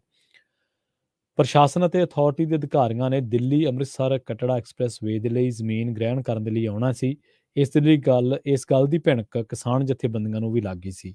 ਇਸ ਮਾਮਲੇ ਬਾਰੇ ਸੋਸ਼ਲ ਮੀਡੀਆ ਤੇ ਤਸਵੀਰਾਂ ਨਸ਼ਰ ਹੋਣ ਤੋਂ ਬਾਅਦ ਕਿਸਾਨ ਜਥੇਬੰਦੀਆਂ ਦੇ ਵੱਡੀ ਗਿਣਤੀ ਕਾਰਕੁਨ ਮੌਕੇ ਤੇ ਪੁੱਜ ਗਏ। ਉਧਰ ਪ੍ਰਸ਼ਾਸਨ ਨੇ ਵੀ ਕਾਰਵਾਈ ਦੇ ਲਈ ਮੌਕੇ ਤੇ ਭਾਰੀ ਪੁਲਿਸ ਫੋਰਸ ਅਤੇ ਜੇਸੀਬੀ ਮਸ਼ੀਨਾਂ ਲਿਆਂਦੀਆਂ ਹੋਈਆਂ ਸਨ। ਜਦੋਂ ਵਿਭਾਗ ਦੇ ਅਧਿਕਾਰੀ ਜ਼ਮੀਨ ਗ੍ਰਹਿਣ ਕਰਨ ਪੁੱਜੇ ਤਾਂ ਵੱਡੀ ਗਿਣਤੀ ਕਿਸਾਨ ਆਪਣੇ ਟਰੈਕਟਰਾਂ ਸਮੇਤ ਮੌਕੇ ਤੇ ਪਹੁੰਚ ਕੇ ਤੇ ਸੜਕਾਂ ਤੇ ਜਾਮ ਲਾ ਕੇ ਰੋਸ ਪ੍ਰਦਰਸ਼ਨ ਸ਼ੁਰੂ ਕਰ ਦਿੱਤੇ। ਲੁਧਿਆਣਾ ਦੇ ਐਸਡੀਐਮ ਸਵਾਤੀ ਟਿਵਾਣਾ ਨੇ, ਉਹਨਾਂ ਨੇ ਵੀ ਕੇਂਦਰੀ ਏਜੰਸੀ ਦੇ ਨੁਮਾਇੰਦਿਆਂ ਨੇ ਜਾਂ ਕਿਸਾਨਾਂ ਨੂੰ ਸਮਝਾ ਕੇ ਜ਼ਮੀਨ ਗ੍ਰਹਿਣ ਕਰਨ ਦੇ ਵਿੱਚ ਸਹਿਯੋਗ ਕਰਨ ਦੇ ਲਈ ਕਿਹਾ, ਪਰ ਕਿਸਾਨ ਇਸ ਗੱਲ ਤੇ ਅੜ ਗਏ ਕਿ ਜਦੋਂ ਤੱਕ ਸੜਕ ਦੇ ਲਈ ਜ਼ਮੀਨ ਗ੍ਰਹਿਣ ਕਰਨ ਸੰਬੰਧੀ ਉਹਨਾਂ ਦੀਆਂ ਜਿਹੜੀਆਂ ਸ਼ਰਤਾਂ ਨੇ ਉਹ ਨਹੀਂ ਮੰਨੀਆਂ ਜਾਂਦੀਆਂ, ਤਾਂ ਬਣਦਾ ਮੁਆਵਜ਼ਾ ਨਹੀਂ ਦਿੱਤਾ ਜਾਂਦਾ, ਤਾਂ ਉਦੋਂ ਤੱਕ ਉਹ ਜ਼ਮੀਨਾਂ ਦਾ ਕਬਜ਼ਾ ਨਹੀਂ ਲੈਣ ਦੇਣਗੇ। ਸੋ ਐਸਡੀਐਮ ਨੇ ਇਹ ਵੀ ਦੱਸਿਆ ਕਿ ਜਿਹੜੀ ਸੜਕ ਦੇ ਲਈ ਜ਼ਮੀਨ ਐਕਵਾਇਰ ਹੋਣੀ ਸੀ, ਉਹਦੇ ਲਈ ਅਵਾਰਡ ਵੀ ਜਾਰੀ ਹੋ ਚੁੱਕਾ, ਜਿਸ ਦੇ ਵਿੱਚ ਸਥਾਨਕ ਪ੍ਰਸ਼ਾਸਨ ਵੱਲੋਂ ਕਿਸੇ ਕਿਸਮ ਦੀ ਕੋਈ ਤਬਦੀਲੀ ਨਹੀਂ ਕੀਤੀ ਜਾ ਸਕਦੀ। ਉਧਰ ਦੂਜੇ ਪਾਸੇ ਕਿਸਾਨ ਆਗੂਆਂ ਨੇ ਕਿਹਾ ਕਿ ਜੇਕਰ ਪ੍ਰਸ਼ਾਸਨ ਜ਼ਬਰਦਸਤੀ ਜ਼ਮੀਨਾਂ ਦੇ ਉੱਪਰ ਕਬਜ਼ਾ ਕਰੂਗਾ ਤਾਂ ਪੱਕਾ ਮੋਰਚਾ ਲਾਵਾਂਗੇ। ਕਿਸਾਨ ਆਗੂਆਂ ਨੇ ਵੀ ਕਿਹਾ ਹੈ ਕਿ ਜਿਹੜੇ ਕਿਸਾਨਾਂ ਦੀਆਂ ਜ਼ਮੀਨਾਂ ਪੂਰਾ ਮੁਆਵਜ਼ਾ ਦਿੱਤੇ ਬਿਨਾਂ ਐਕਵਾਇਰ ਕੀਤੀਆਂ ਜਾ ਰਹੀਆਂ ਨੇ, ਉਹਨਾਂ ਦੇ ਪਰਿਵਾਰਾਂ ਦਾ ਭਵਿੱਖ ਹੁਣ ਧੁੰਦਲਾ ਹੋ ਚੁੱਕਿਆ। ਪੰਜਾਬ ਦੇ ਵਿੱਚ ਲੁੱਟ-ਖੋਹ ਦੀਆਂ ਵਾਰਦਾਤਾਂ ਨੇ ਲਗਾਤਾਰ ਲੋਕਾਂ ਨੂੰ ਖੌਫਜ਼ਦਾ ਕੀਤਾ ਹੋਇਆ। ਇਸੇ ਤਰ੍ਹਾਂ ਦੀ ਇੱਕ ਘਟਨਾ ਮੋਹਾਲੀ ਦੇ ਵਿੱਚ ਵਾਪਰੀ ਹੈ। ਮੋਹਾਲੀ ਤੋਂ ਕਿਰਾਏ ਤੇ ਕੀਤੀ ਗਈ ਸਵਿਫਟ ਕਾਰ ਨੂੰ 4 ਬੰਦੇ ਪਿਸਤੌਲ ਦਿਖਾ ਕੇ ਫਗਵਾੜਾ ਲੈ ਆਏ, ਜਿੱਥੋਂ ਡਰਾਈਵਰ ਦੇ ਪੱਲਿਓਂ ਹੀ ਪੇਟੀਐਮ ਦੇ ਰਾਹੀਂ ਤੇਲ ਪਵਾ ਕੇ ਗੱਡੀ ਲੈ ਕੇ ਤੇ ਨਕਦੀ ਖੋਹ ਕੇ ਫਰਾਰ ਹੋ ਗਏ। ਮੁਲਜ਼ਮ ਡਰਾਈਵਰ ਨੂੰ ਸਤਨਾਮਪੁਰਾ ਥਾਣੇ ਦੇ ਨੇੜੇ ਉਤਾਰ ਕੇ, ਜਿਸ ਤੋਂ ਬਾਅਦ ਉਸਨੇ ਪੁਲਿਸ ਦੇ ਕੋਲ ਸ਼ਿਕਾਇਤ ਦਰਜ ਕਰਵਾਈ। ਜਸਪ੍ਰੀਤ ਸਿੰਘ ਜਿਹੜੇ ਕਿ ਟੈਕਸੀ ਚਲਾਉਣ ਦਾ ਕੰਮ ਕਰਦੇ ਨੇ, ਉਹਨਾਂ ਨੇ ਦੱਸਿਆ ਕਿ ਬੀਤੀ ਰਾਤ ਮੋਹਾਲੀ ਦਾ ਜਿਹੜਾ ਸੈਕਟਰ ਹੈ 68 ਤੇ 69, ਉਹਦੀਆਂ ਲਾਈਟਾਂ ਤੋਂ ਉਸ ਨੂੰ ਇੱਕ ਰਾਈਡ ਮਿਲੀ ਸੀ। ਜਦੋਂ ਮਿੱਥੀ ਥਾਂ ਤੇ ਪੁੱਜਿਆ ਤਾਂ ਉੱਥੇ 4 ਨੌਜਵਾਨ ਅਤੇ ਇੱਕ ਜ਼ੋਮੈਟੋ ਵਾਲਾ ਨੌਜਵਾਨ ਪਹਿਲਾਂ ਹੀ ਮੌਜੂਦ ਸੀਗੇ। ਜਦੋਂ ਉਹ 4 ਨੌਜਵਾਨ ਗੱਡੀ ਦੇ ਵਿੱਚ ਬੈਠ ਕੇ, ਜਿਨ੍ਹਾਂ ਨੇ ਖਰੜ ਦੀ ਲੋਕੇਸ਼ਨ ਪਾਈ ਹੋਈ ਸੀ, ਜਦੋਂ ਉਹ ਖਰੜ ਪਹੁੰਚਿਆ ਤਾਂ ਨੌਜਵਾਨਾਂ ਨੇ ਉਸ ਨੂੰ ਕਿਹਾ ਕਿ 500 ਮੀਟਰ ਹੋਰ ਅੱਗੇ ਉਤਾਰ ਦੇ। ਇਸ ਤੋਂ ਬਾਅਦ ਉਹਨਾਂ ਨੇ ਪਿਸਤੌਲ ਕੱਢ ਲਿਆ ਤੇ ਉਹਦੇ ਤੇ ਤਾਣ ਲਿਆ। ਉਹਦੇ ਤੋਂ ਪਰਸ ਖੋਲਿਆ ਗਿਆ, ਮੋਬਾਈਲ ਫੋਨ ਵੀ ਖੋਲਿਆ ਗਿਆ। ਪਰਸ ਦੇ ਵਿੱਚ ਉਹ ਕਹਿੰਦਾ ਕਿ ਮੇਰੇ ਕੋਲੇ 4000 ਰੁਪਏ ਨਕਦ ਸਨ, ਤੇ ਉਸ ਤੋਂ ਬਾਅਦ ਉਸ ਨੂੰ ਜੀਟੀ ਰੋਡ ਤੇ ਸਥਿਤ ਜਸਵਾਲ ਪੰਪ ਉੱਤੇ ਉਤਾਰ ਦਿੱਤਾ ਤੇ ਪੇਟੀਐਮ ਦੇ ਰਾਹੀਂ 1000 ਰੁਪਏ ਦਾ ਪੈਟਰੋਲ ਪਵਾ ਕੇ ਜਿਨ੍ਹਾਂ ਨੇ ਇਹ ਦੋਸ਼ੀ ਹੈ ਜਿਹੜੇ ਜਿਨ੍ਹਾਂ ਨੇ ਸਵਿਫਟ ਕਾਰ ਖੋਈ ਹੈ ਉਹ ਪਵਾ ਕੇ ਫਰਾਰ ਹੋ ਗਏ। ਉਸ ਤੋਂ ਬਾਅਦ ਹੁਣ ਪੁਲਿਸ ਇਸ ਮਾਮਲੇ ਦੀ ਜਾਂਚ ਕਰ ਰਹੀ ਹੈ। ਪਿਛਲੇ ਦਿਨੀ ਜਦੋਂ ਹਾਈ ਕੋਰਟ ਦੇ ਵਿੱਚ ਇੱਕ ਮਸਲਾ ਸੀਗਾ, ਦਿੱਲੀ ਹਾਈ ਕੋਰਟ ਦੇ ਵਿੱਚ ਇੱਕ ਬੜੀ ਘਟਨਾ ਦਿਲ ਨੂੰ ਵਲੂੰਧਰਨ ਵਾਲੀ ਹੈ। ਜਦੋਂ ਇਸ ਮਸਲੇ ਦੀ ਸੁਣਵਾਈ ਹੋ ਰਹੀ ਸੀ ਤਾਂ ਚੀਫ ਜਸਟਿਸ ਜਿਹੜੇ ਸਤੀਸ਼ ਚੰਦਰ ਸ਼ਰਮਾ ਨੇ, ਉਹਨਾਂ ਨੇ ਇਹ ਗੱਲ ਕਹੀ ਕਿ ਅੱਜ ਮੇਰਾ ਸਿਰ ਹੈ ਜਿਹੜਾ ਉਹ ਸ਼ਰਮ ਦੇ ਨਾਲ ਝੁਕ ਗਿਆ। ਉਹਨਾਂ ਨੇ ਇਹ ਗੱਲ ਕਿਉਂ ਕਹੀ? ਉਹ ਅਸਲ ਦੇ ਵਿੱਚ ਸੁਣਵਾਈ ਕਰ ਰਹੇ ਸੀਗੇ ਜਿਹੜਾ ਦਿੱਲੀ ਡਿਵੈਲਪਮੈਂਟ ਅਥਾਰਟੀ ਦੇ ਨਾਲ ਜੁੜੇ ਇੱਕ ਮਾਮਲੇ ਦੀ। ਉਸ ਦੇ ਵਿੱਚ ਸੁਣਵਾਈ ਦੇ ਵਿੱਚ ਇਹ ਮਸਲਾ ਸੀਗਾ ਕਿ 2 ਬੰਦਿਆਂ ਦੀ ਸੀਵਰਾਂ ਦੀ ਸਫਾਈ ਕਰਦੇ ਸਮੇਂ ਜ਼ਹਿਰੀਲੀਆਂ ਗੈਸਾਂ ਚੜ੍ਹਨ ਦੇ ਨਾਲ ਮੌਤ ਹੋ ਗਈ ਸੀ। ਉਹਨਾਂ ਦੇ ਪਰਿਵਾਰਾਂ ਨੂੰ 10-10 ਲੱਖ ਰੁਪਏ ਦੀ ਰਾਹਤ ਰਾਸ਼ੀ ਦਿੱਤੀ ਜਾਣੀ ਸੀ। ਅਦਾਲਤ ਨੇ ਨੋਟ ਕੀਤਾ ਕਿ ਸੁਣਵਾਈ ਦੇ ਵੇਲੇ ਤੱਕ ਡੀਡੀਏ ਨੇ ਪੀੜਤ ਪਰਿਵਾਰਾਂ ਨੂੰ 1 ਵੀ ਰੁਪਈਆ ਨਹੀਂ ਸੀ ਦਿੱਤਾ। 6 ਅਕਤੂਬਰ ਨੂੰ ਹਾਈ ਕੋਰਟ ਦੇ ਇਸੇ ਬੈਂਚ ਨੇ ਡੀਡੀਏ ਨੂੰ ਯਾਨੀ ਕਿ ਦਿੱਲੀ ਡਿਵੈਲਪਮੈਂਟ ਅਥਾਰਟੀ ਨੂੰ ਦੋਹਾਂ ਪਰਿਵਾਰਾਂ ਨੂੰ 10-10 ਲੱਖ ਰੁਪਏ ਦੇਣ ਦਾ ਹੁਕਮ ਦਿੱਤਾ ਸੀਗਾ। ਤੇ ਜਿਹੜੇ ਸਤੀਸ਼ ਚੰਦਰ ਸ਼ਰਮਾ ਨੇ ਉਹ ਕਹਿੰਦੇ ਕਿ ਇਹ ਸਾਡੇ ਜਿਹੜੇ ਤੁਸੀਂ 10-10 ਲੱਖ ਰੁਪਏ ਦੋਨਾਂ ਦੇ ਵਾਰਸਾਂ ਨੂੰ ਨਹੀਂ ਦਿੱਤਾ, ਇਹ ਸਾਡੇ ਸਮਾਜ, ਪ੍ਰਸ਼ਾਸਨਿਕ ਢਾਂਚੇ ਅਤੇ ਸਰਕਾਰ ਦੇ ਵਿੱਚ ਪਸਰੀ ਹੋਈ ਅਸੰਵੇਦਨਸ਼ੀਲਤਾ ਦੀ ਮੂੰਹ ਬੋਲਦੀ ਤਸਵੀਰ ਹੈ। ਕਿ ਅਜਿਹੀ ਸੰਵੇਦਨਸ਼ੀਲਤਾ ਇਸ ਲਈ ਦਿਖਾਈ ਗਈ ਹੈ ਕਿ ਪੀੜਤ ਪਰਿਵਾਰ ਬੇਹੱਦ ਗਰੀਬ ਨੇ, ਜਿਹੜੇ ਮਨੁੱਖ ਸੀਵਰਾਂ ਦੀ ਸਫਾਈ ਕਰਕੇ ਆਪਣੀ ਰੋਜ਼ੀ ਰੋਟੀ ਕਮਾਉਂਦੇ ਆ ਤੇ ਉਹਨਾਂ ਦੀ ਸਮਾਜਿਕ ਤੇ ਆਰਥਿਕ ਹਾਲਤ ਦਾ ਅੰਦਾਜ਼ਾ ਲਾਇਆ ਜਾ ਸਕਦਾ ਹੈ। ਜੱਜ ਸਾਹਿਬ ਕਹਿੰਦੇ ਨੇ ਕਿ ਅਸੀਂ ਉਹਨਾਂ ਲੋਕਾਂ ਦੀ ਗੱਲ ਕਰ ਰਹੇ ਹਾਂ ਜਿਹੜੇ ਸਾਡੀ ਜ਼ਿੰਦਗੀ ਸੁਖਾਵੀਂ ਬਣਾਉਣ ਦੇ ਲਈ ਕੰਮ ਕਰਦੇ ਨੇ। ਤੇ ਉਹਨਾਂ ਦੀ ਟਿੱਪਣੀ ਇੱਕ ਬਹੁਪਰਤੀ ਸਮੱਸਿਆ ਦਾ ਸਾਰ ਹੈ। ਉੱਚ ਅਦਾਲਤ ਦੇ ਇਹਨਾਂ ਸ਼ਬਦਾਂ ਦੇ ਵਿੱਚ ਆਧੁਨਿਕ ਜ਼ਿੰਦਗੀ ਦੇ ਵਿੱਚ ਜਿਹੜੀ ਅਸੰਵੇਦਨਸ਼ੀਲਤਾ ਦਾ ਪਸਾਰ ਹੋਇਆ ਪਿਆ ਉਹ ਅਣਕਹੇ ਰੂਪ ਦੇ ਵਿੱਚ ਹੀ ਪਏ ਆ। ਇਹ ਪਸਾਰ ਕੀ ਹੈ? ਹੁਣ ਜਿਹੜੀ ਇਹ ਲੋਕਾਂ ਦੀ ਜ਼ਿੰਦਗੀ ਹੈ ਇਹਦੇ ਵਿਚਲੇ ਸਮਾਜਿਕ ਤੇ ਆਰਥਿਕ ਅੰਤਰ ਬਹੁਤ ਵੱਡੇ ਜਿਹੜੇ ਇਸ ਤਰ੍ਹਾਂ ਦੇ ਕੰਮ ਦੇ ਨਾਲ ਜੁੜੇ ਹੋਏ ਨੇ। ਅਸਲ ਦੇ ਵਿੱਚ ਇਹ ਹੈ ਕਿ ਜਿਹੜੀ ਦੌਲਤ ਹੈ ਉਹਦਾ ਫੈਲਾਅ ਬਹੁਤ ਤੇਜ਼ੀ ਦੇ ਨਾਲ ਕੁਝ ਹੱਥਾਂ ਦੇ ਵਿੱਚ ਸਿਮਟ ਕੇ ਰਹਿ ਗਿਆ। ਸਨਅਤੀ ਪੈਦਾਵਾਰ ਜਾਂ ਜਿਨ੍ਹਾਂ ਦੇ ਵਿੱਚ ਸੇਵਾਵਾਂ ਦੇਣ ਵਾਲੀਆਂ ਸਨਅਤਾਂ ਵੀ ਸ਼ਾਮਲ ਨੇ, ਕੁਝ ਹੱਥਾਂ ਦੇ ਵਿੱਚ ਕੇਂਦਰਿਤ ਨੇ। ਇਹ ਕਾਰਪੋਰੇਟ ਅਦਾਰਿਆਂ ਦੀ ਮੈਨੇਜਰਾਂ ਜਾਂ ਸਰਕਾਰੀ ਨੌਕਰਸ਼ਾਹਾਂ ਦੀ ਇੱਕ ਉੱਚ ਮੱਧ ਵਰਗੀ ਜਮਾਤ ਪੈਦਾ ਹੋ ਗਈ ਹੈ। ਇਸ ਤੋਂ ਬਾਅਦ ਛੋਟੇ ਸਨਅਤਕਾਰ, ਰਸਮੀ ਤੇ ਗੈਰ ਰਸਮੀ ਖੇਤਰ ਦੇ ਵਿੱਚ ਜਿਹੜੇ ਕੰਮ ਕਰਦੇ ਆ, ਹੁਨਰਮੰਦ ਕਾਮੇ, ਕਿਸਾਨ, ਇਹ ਮੱਧ ਵਰਗੀ ਜਮਾਤ ਹੈ। ਤੇ ਇਸ ਤੋਂ ਬਾਅਦ ਆਉਂਦਾ ਨਿਮਨ ਮੱਧ ਵਰਗ, ਜਿਹੜਾ ਕਿ ਗਰੀਬੀ, ਅਤਿਅੰਤ ਗਰੀਬ ਦੀ ਸ਼੍ਰੇਣੀ ਦੇ ਵਿੱਚ ਆਉਂਦਾ, ਜਿਹੜਾ ਬੜੀ ਔਖ ਦੇ ਨਾਲ ਆਪਣੀ ਜ਼ਿੰਦਗੀ ਕੱਢਦਾ। ਜੱਜ ਸਾਹਿਬ ਕਹਿੰਦੇ ਆ ਵੀ ਇੱਕ ਪਾਸੇ ਤਾਕਤ ਤੇ ਦੌਲਤ ਦੇ ਅੰਬਾਰ ਲੱਗੇ ਪਿਆ, ਦੂਜੇ ਪਾਸੇ ਔਕੜਾਂ, ਮੁਸ਼ਕਲਾਂ, ਮਜਬੂਰੀਆਂ, ਹਿੰਸਾ, ਅਨਿਆਂ, ਹੀਣਤਾ, ਦੁੱਖਾਂ, ਦੁਸ਼ਵਾਰੀਆਂ ਦੇ ਵਿੱਚ ਫਾਥੀ ਹੋਈ ਜ਼ਿੰਦਗੀ ਹੈ। ਗਰੀਬ, ਨਿਮਨ ਮੱਧ ਵਰਗ ਦੇ ਲੋਕਾਂ ਦੀ ਜੀਵਨ ਸ਼ਕਤੀ ਇਹ ਹੈ ਕਿ ਉਹ ਇੰਨੀਆਂ ਮਜਬੂਰੀਆਂ ਝੱਲਦੇ ਨੇ ਤੇ ਦੁੱਖ ਦੁਸ਼ਵਾਰੀਆਂ ਝੱਲਦੇ ਹੋਏ ਵੀ ਉਹ ਅਮੀਰਾਂ ਤੇ ਮੱਧ ਵਰਗ ਦੇ ਲੋਕਾਂ ਦੀਆਂ ਜ਼ਿੰਦਗੀਆਂ ਨੂੰ ਸੁਖਦਾਇਕ ਅਤੇ ਹੋਰ ਉਹਨਾਂ ਨੂੰ ਅਮੀਰ ਬਣਾਉਣ ਦੇ ਵਿੱਚ ਆਪਣਾ ਸਾਰਾ ਸਮਾਂ ਲਾ ਦਿੰਦੇ ਆ। ਉਹ ਕਹਿੰਦੇ ਕਿ ਕੀ ਇਹ ਸਵਾਲ ਪੁੱਛਿਆ ਜਾਣਾ ਚਾਹੀਦਾ ਨਹੀਂਗਾ ਕਿ ਹਮਦਰਦੀ ਕਿੱਥੇ ਗਈ ਸਾਡੇ ਸਮਾਜ ਦੇ ਵਿੱਚੋਂ, ਦਇਆ ਕਿੱਥੇ ਗਈ, ਦੁੱਖ ਸੁੱਖ ਵੰਡਾਉਣ ਦਾ ਜਜ਼ਬਾ ਕਿੱਥੇ ਗਿਆ, ਇਹ ਸਾਰੇ ਵੱਡੀ ਪੱਧਰ ਤੇ ਗਾਇਬ ਕਿਉਂ ਹੋ ਗਏ? ਸੋ ਉਹ ਕਹਿੰਦੇ ਕਿ ਇਹ ਜਿਹੜੇ ਲੋਕ ਨੇ ਆਪਣੇ ਘਰਾਂ ਤੋਂ ਨਿਕਲਦੇ ਨੇ, ਕੰਮ ਕਰਦੇ ਨੇ, ਸੀਵਰ ਸਾਫ਼ ਕਰਦੇ ਨੇ, ਸੀਵਰੇਜ ਦੀ ਸਫਾਈ ਕਰਦੇ ਨੇ, ਫਿਰ ਕਿਸੇ ਗੈਸ ਚੜ੍ਹਨ ਕਰਕੇ ਇਹਨਾਂ ਦੀ ਮੌਤ ਹੋ ਜਾਂਦੀ ਤੇ ਫਿਰ ਇਹਨਾਂ ਦੇ ਜਿਹੜੇ ਆ ਉਹ ਪਰਿਵਾਰ ਆ ਉਹ ਰੁਲਦੇ ਫਿਰਦੇ ਰਹਿੰਦੇ ਆ। ਤੇ ਜਿਹੜੀ ਉਹ ਲਾਹਣਤਾਂ ਪਾਈਆਂ ਉਹ ਡੀਡੀਏ ਨੂੰ ਵੀ ਪਾਈਆਂ, ਦਿੱਲੀ ਡਿਵੈਲਪਮੈਂਟ ਅਥਾਰਟੀ ਨੂੰ। ਜੱਜ ਸਾਹਿਬ ਨੇ ਇਹ ਵੀ ਕਿਹਾ ਕਿ ਅਸੀਂ ਇਹਨਾਂ ਲੋਕਾਂ ਦੀ ਬਿਹਤਰੀ ਦੇ ਲਈ ਕੰਮ ਕਿਉਂ ਨਹੀਂ ਕਰਦੇ, ਅਸੀਂ ਇਹਨਾਂ ਨੂੰ ਬੰਦੇ ਕਿਉਂ ਨਹੀਂ ਕਹਿੰਦੇ। ਉਹ ਕਹਿੰਦੇ ਇਕੱਲੇ ਇਹੀ ਨਹੀਂ ਗੇ, ਇਹਨਾਂ ਦੇ ਬੱਚੇ ਵੀ ਜਿਹੜੇ ਗਾਂ ਉਹਨਾਂ ਨੂੰ ਵੀ ਮਜਬੂਰੀ, ਕਿਉਂਕਿ ਉਹਨਾਂ ਦੇ ਕੋਲੇ ਆਰਥਿਕ ਵਸੀਲੇ ਇੰਨੇ ਹੈ ਨਹੀਂ ਗੇ, ਉਹਨਾਂ ਨੂੰ ਵੀ ਮਜਬੂਰਨ ਇਹ ਕੰਮ ਜਿਹੜਾ ਉਹ ਕਰਨਾ ਪੈਂਦਾ। ਉਹਨਾਂ ਨੂੰ ਵੀ ਸੀਵਰੇਜ ਦੇ ਵਿੱਚ ਉਤਰਨਾ ਪੈਂਦਾ, ਸਫਾਈ ਕਰਨੀ ਪੈਂਦੀ ਹੈ ਤੇ ਕਈ ਵਾਰੀ ਉਹਨਾਂ ਦੇ ਨਾਲ ਵੀ ਅਜਿਹੇ ਜਿਹੜੇ ਆ ਉਹ ਹਾਦਸੇ ਵਾਪਰ ਜਾਂਦੇ ਆ। ਸੋ ਇਹਨਾਂ ਚੀਜ਼ਾਂ ਨੇ ਹਲੂਣਾ ਤਾਂ ਜ਼ਰੂਰ ਦਿੱਤਾ ਕਿ ਉਹਨਾਂ ਪਰਿਵਾਰਾਂ ਨੂੰ 10-10 ਲੱਖ ਰੁਪਏ ਦੇਣਾ ਸੀਗਾ ਪਰ ਉਹ ਦਿੱਤਾ ਨਹੀਂ ਗਿਆ। ਡੀਡੀਏ ਨੂੰ ਲਾਹਨਤਾਂ ਵੀ ਪਾਈਆਂ, ਪਰ ਚਲੋ ਸਾਡੇ ਸਿਸਟਮ ਦੀ ਕੁਰਸੀ ਦੇ ਵਿੱਚ ਕਈ ਲੋਕ ਐਸੇ ਵੀ ਬੈਠੇ ਆ ਜਿਨ੍ਹਾਂ ਦੇ ਵਿੱਚ ਸੰਵੇਦਨਸ਼ੀਲਤਾ, ਜਿਨ੍ਹਾਂ ਦੇ ਵਿੱਚ ਜਸਟਿਸ ਸੁਬਰਾਮਨੀਅਮ ਪ੍ਰਸਾਦ ਜਾਂ ਚੀਫ ਜਸਟਿਸ ਸਤੀਸ਼ ਚੰਦਰ ਸ਼ਰਮਾ ਨੇ ਜਾਂ ਹੋਰ ਲੋਕ ਨੇ ਜਿਹੜੇ ਇਹਨਾਂ ਮਸਲਿਆਂ ਨੂੰ ਵਿਚਾਰਦੇ ਨੇ ਤੇ ਇਹੋ ਜਿਹੀ ਜ਼ਿੰਦਗੀ ਜਿਹੜੇ ਲੋਕ ਭੋਗ ਰਹੇ ਨੇ ਜਾਂ ਜਿਨ੍ਹਾਂ ਨੂੰ ਮਜਬੂਰ ਕੀਤਾ ਗਿਆ ਜਾਂ ਜਿਨ੍ਹਾਂ ਦੀ ਜ਼ਿੰਦਗੀ ਬਦਲੀ ਨਹੀਂ ਗਈ, ਉਹਨਾਂ ਦੇ ਲਈ ਕਦੇ ਨਾ ਕਦੇ ਹਾਂ ਦਾ ਨਾਰਾ ਮਾਰ ਦਿੰਦੇ ਨੇ। ਪੰਜਾਬੀ ਰੇਡੀਓ USA ਦੇ ਪ੍ਰੋਗਰਾਮ ਖਬਰ ਤੇ ਨਜ਼ਰ ਨੂੰ ਆਪਾਂ ਇੱਥੇ ਹੀ ਸਮਾਪਤ ਕਰਾਂਗੇ, ਸਮਾਂ ਇਜਾਜ਼ਤ ਨਹੀਂ ਦਿੰਦਾ। ਪੰਜਾਬੀ ਰੇਡੀਓ USA ਦੀ ਅਗਲੀ ਪੇਸ਼ਕਸ਼ ਪ੍ਰੋਗਰਾਮ ਅਪਡੇਟ ਅਮਰੀਕਾ ਅਪਡੇਟ ਅਮਰੀਕਾ ਪ੍ਰੋਗਰਾਮ ਦੇ ਵਿੱਚ ਅਮਰੀਕਾ ਦੇ ਨਾਲ ਵਿਸ਼ਵ ਭਰ ਦੇ ਵਿੱਚ ਵਾਪਰੀਆਂ ਅਹਿਮ ਘਟਨਾਵਾਂ ਬਾਰੇ ਤੁਹਾਨੂੰ ਮਿਲ ਰਹੀਆਂ ਖਾਸ ਜਾਣਕਾਰੀਆਂ।